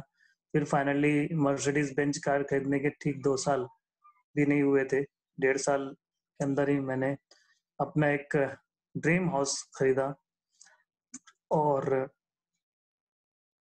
ये मकान सभी ने अभी पिछले साल देखा होगा जुलाई में, जिसकी कीमत तकरीबन 1.5 करोड़ रुपए है, जो कि जबलपुर के एकदम पॉज लोकेशन में है, जिसको राइट टाउन कहते हैं। राइट टाउन से मुश्किल से 500 मीटर के डिस्टेंस पे है, मदन महल स्टेशन से 500 मीटर की डिस्टेंस में है। और इस मकान को मैंने खरीदा जिसकी कीमत और ये सारी चीजें अचीवमेंट लाइफ में हुई। और ये अचीवमेंट तो मुझे लगता है कि जो है उतना खास नहीं है, जो मुझे और ज़्यादा खास लगता है। मैंने यहाँ से लगभग अभी तक 3 घर बना चुके हैं और 2 पिताजी के लिए और अपने लिए कई सारे प्लॉट खरीदे, मकान एक बनाया है यहाँ पे और पिताजी के लिए 2 मकान बनाए, मर्सिडीज कार खरीदा, 14 से 15 बार फॉरेन टूर कर चुका, Switzerland, France, Spain, Dubai, Singapore, Malaysia, Thailand, many times, कई बार एक जगह कई बार गए और छोटे भाई बहनों की पढ़ाई करवाई, कंप्लीट करवाई, छोटी बहन की शादी की। इसी बिजनेस के माध्यम से ये सारी चीजें संभव हुई और मुझे ये सब चीजें अचीवमेंट से सबसे बड़ा अचीवमेंट मुझे लगता है जो मैं आपको अब दिखाने वाला हूँ मेरी लाइफ में, जब मैं कभी भी इसे देखता हूँ तो मेरे आंखें नम हो जाती हैं और गला जो है भर आता है ये स्पीच देखने के बाद। मैं बस इतना ही बोलना चाहूंगी, WSS को बहुत बहुत थैंक्स। और अब यहाँ पर मेरे मम्मी पापा उपस्थित हैं और उनका आशीर्वाद भी हमेशा हमारे। ये स्पीच मैं अभी आपको दिखाऊंगा, इसके पहले मैं आगे दिखा देता हूँ, लास्ट में स्पीच को जरूर दिखाऊंगा। और यही मेरी लाइफ की मुझे लगती है मेरा सबसे बड़ा अचीवमेंट है, जो कि आप जरूर लास्ट में देखिएगा। लेकिन उसके पहले मैं आपको एक ग्राफ दिखा रहा हूँ और इस ग्राफ को आप ध्यान से देखिएगा, जो कि अब तक के बिजनेस का सार जो निकल के आएगा वो आपको पता चलेगा। मैं इस बिजनेस को ज्वाइन करता हूँ 2006 में और 2006 में मैं कब सिल्वर हुआ मुझे पता भी नहीं चला। मतलब उस दौरान मैं अपनी असली बात कर रहा हूँ, मुझे पता भी नहीं चला कि मैं कब सिल्वर बना और कब मेरा रिकग्निशन चूंकि नहीं हुआ था। 2007 दिसंबर में लगभग 1.5 साल बाद मैं गोल्ड बनता हूँ। उसके बाद मैं बैंकॉक टूर और पर्ल अचीव करता हूँ 2008 में। 2008 से 9 में मैं फुल टाइम आता हूँ, कोई अचीवमेंट नहीं मिलता है। 2010 में मैं टोपाज बनता हूँ। 2011 में मैं एमरल्ड बनता हूँ। 2012 में मैं रूबी बनता हूँ और 2013 दिसंबर या 2014 जनवरी में मैं डायमंड बनता हूँ। ये मेरा अब तक का ग्राफ है। अगर आप देखा जाए तो ज्वाइनिंग के लगभग 6 से लेके 7 साल में मैं यहाँ थे, 7 साल में मैं डायमंड बना, जिसके शुरू के 3 साल 2008 तक मैं इस काम को फुल टाइम किया हूँ। मतलब उसके बाद अगले 3 साल में मैं डायमंड बन गया था जब मैं फुल टाइम आया था। तो इस दौरान ये अचीवमेंट, ये जो दौर था, ये जो सफर था, ऐसे हुआ। और असली मुद्दा ये था कि 2006 से 2011 तक, जब तक मैं टोपाज था, तब तक मेरी इनकम कितनी रही होगी? मुश्किल से 5 से 6 लाख रुपए। टोपाज तक आदमी कितना कमाएगा? 5-6 लाख रुपए से ऊपर नहीं कमाता, है ना? तो मैं इस जर्नी में मेरी इनकम 5 से 6 लाख रुपए थी। अगर एवरेज देखा जाए तो साल के 1 लाख रुपए भी नहीं थे। और जॉब कितने लाख का क्विट किया था? लगभग 4 लाख रुपए का। पर ये हिम्मत नहीं हो रही थी, लेकिन किसी भी तरह 2-3 साल में ये हिम्मत जुटाया। 3 साल बाद ये हिम्मत जुटा पाया। फाइनली 2011 से 2013 में मैं डायमंड बन गया था, अगले 2 साल में ही। लेकिन जब टोपाज से डायमंड तक पहुंचा तो इस दौरान तकरीबन 35 से 40 लाख रुपए कमाए। तो आप ये देखिए, शुरू के 6 साल इस बिजनेस में क्या कमाए, लेकिन अगले 2 साल में ही लगभग 40 लाख रुपए कमाए। जिस व्यक्ति को अपने खर्चे निकालना मुश्किल हो रहा था, वो बिजनेस में सफल होने के सिर्फ 2 साल बाद ही, 2 या 3 साल बाद ही मर्सिडीज कार, 1 साल के अंदर, उसके अगले 1.5 साल के अंदर ही 1.5 करोड़ का मकान खरीदता है। अब तक की मेरी टोटल इनकम तकरीबन 5 करोड़ हो चुकी है। तो ये सफर है दोस्तों। हमें लगता है कि क्या बिजनेस में जीरो क्यों होते हैं? तो ये अपने अपने हिस्से का काम है, और किसी के अंदर कोई लीडरशिप एबिलिटी है तो वो उसी हिसाब से वो बिजनेस में सफल होता है।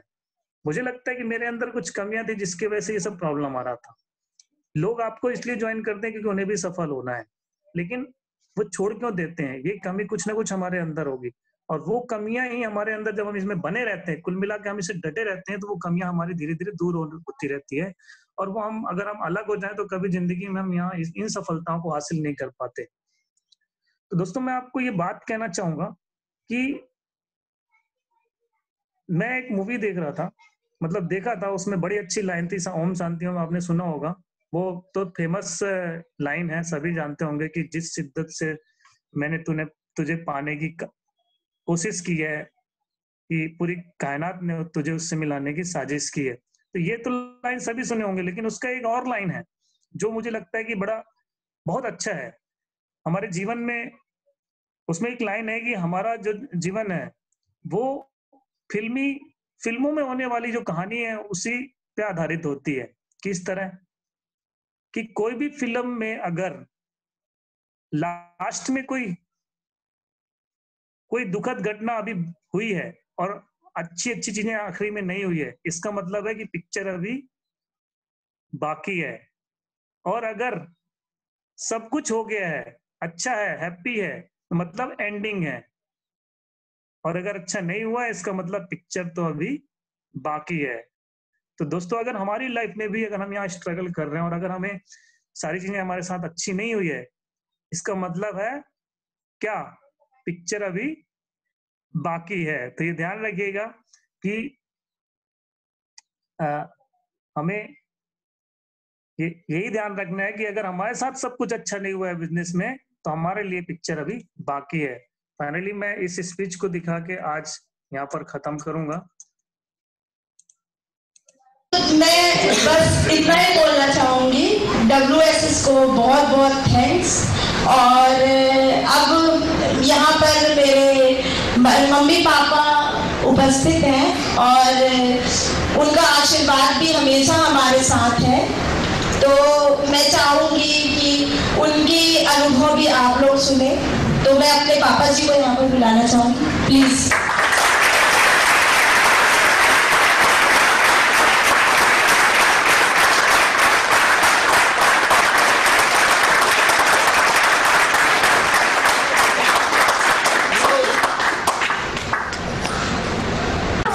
अच्छा, नमस्कार। इतना बड़ा स्टेज मैंने सपनों में भी नहीं देखा।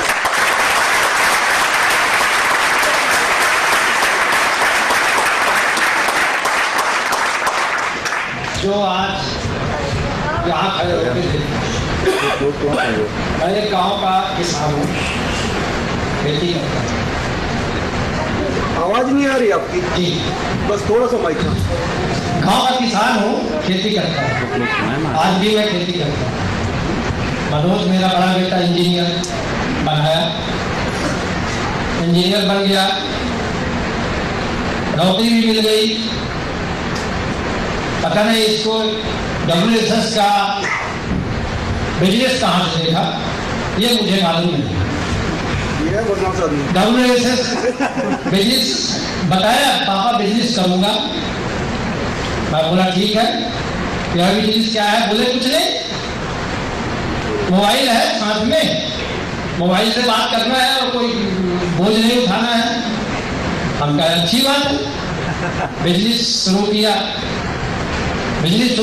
उसी बिजनेस के दौरान उसने विदेश टूर भी निकाला। जब विदेश टूर निकाला तो हम लोग बड़ा ताजुब लगाया। गांव का लड़का एक विदेश हवाई जहाज से जाएगा।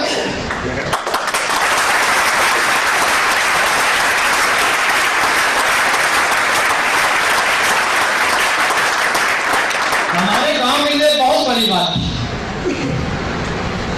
आज तक हवाई जहाज से यात्रा किसी ने नहीं किया, तो हमको लगा यार हमारा बेटा कम से कम हवाई जहाज से यात्रा करके विदेश से आएगा। इंजीनियर भी होता है। किसने दिया? WSS।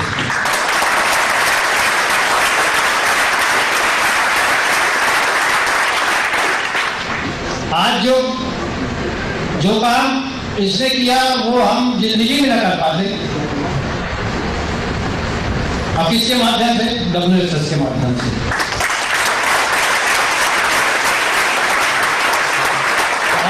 इंजीनियर बना, विदेश गया, सब कुछ किया। अब सवाल यहाँ पे आया, विदेश से आने के बाद इसने फैसला किया कि नौकरी छोड़ूंगा। जब नौकरी छोड़ूंगा तो हम लोग चिंतित हो गए। हम कहे यार कैसे नौकरी छोड़ रहा है, 35,000 40,000 की नौकरी को कह रहा है मैं छोड़ूंगा। हम लोग बड़ा चिंता में पड़ गए, कहाँ तक कि समझाए बुझाए सब कुछ किए, आखिर इसने फैसला कर ही लिया और नौकरी छोड़ नई जगह नया बिजनेस सब कुछ खटक रहा था। आखिर है ना माँ बाप, खटक रहा था क्या करे भाई, कैसा करेगा कैसा नहीं करेगा। जबलपुर में शिफ्ट हुआ, बड़े अच्छे से अपना काम करता रहा। हम लोगों को कभी एहसास नहीं होने दिया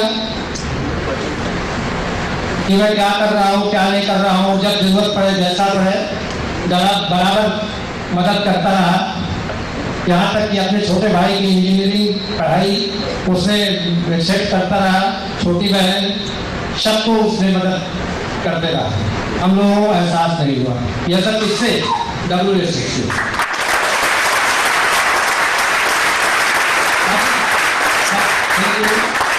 WSS हम तो नाम सुनते थे WSS ये है। आज हमने देखा इतना बड़ा स्टेज कि WSS का स्टेज ये होता है। एक संगठन, इतना बड़ा परिवार सपनों में भी नहीं देखते थे। आज जो रिस्पॉन्सिबिलिटी मेरे को करना चाहिए, मेरे को निभाना चाहिए, वो आज मेरा बेटा ले रखा है।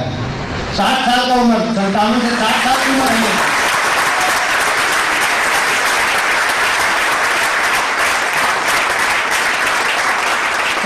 से 60 साल की उम्र है मेरी। मैंने आज तक खेती के सिवा कुछ नहीं किया। जो भी किया आशीर्वाद दिया इसको कि बेटा तू जो करना है। इसने WSS परिवार से सब कुछ किया। यहाँ तक कि रायपुर में एक प्लाट लिया इसने।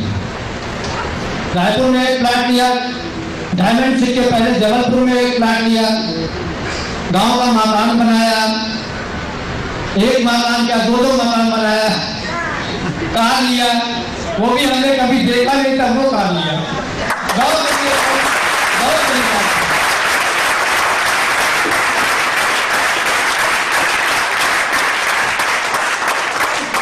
गांव के लिए पहली कार हमारे यहाँ आई। ये सब पीछे WSS के परिवार से।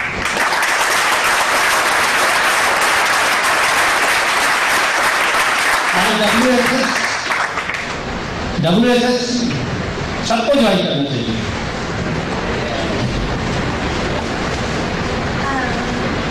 WSS जो देता है वो आज का कोई भी व्यापारी कहो या कोई भी नौकरी वाला कहो, वो यहाँ तक इस प्लेटफॉर्म तक कभी नहीं पहुँच पाएगा। आज जो आत्मसम्मान या जो मिलता है, हमने कभी सपनों में नहीं सोचा था। इतना बड़ा प्लेटफॉर्म में हमको बोलना पड़ेगा। हमने कभी बोला नहीं स्टेज में कभी। थैंक यू दोस्तों, धन्यवाद।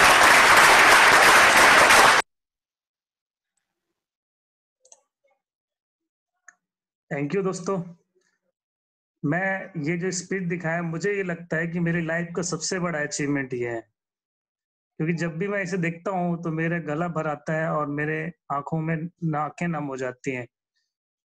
और आप भी समझते होंगे ये बात, यदि आपके पेरेंट्स, आपके माता पिता अगर आपके लिए इन शब्दों का इस्तेमाल करें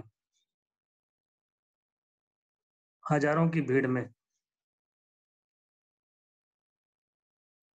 तो आप बहुत प्राउड फील करेंगे। आप गर्व महसूस करेंगे। तो थैंक यू। मीटिंग यहीं एंड करते हैं।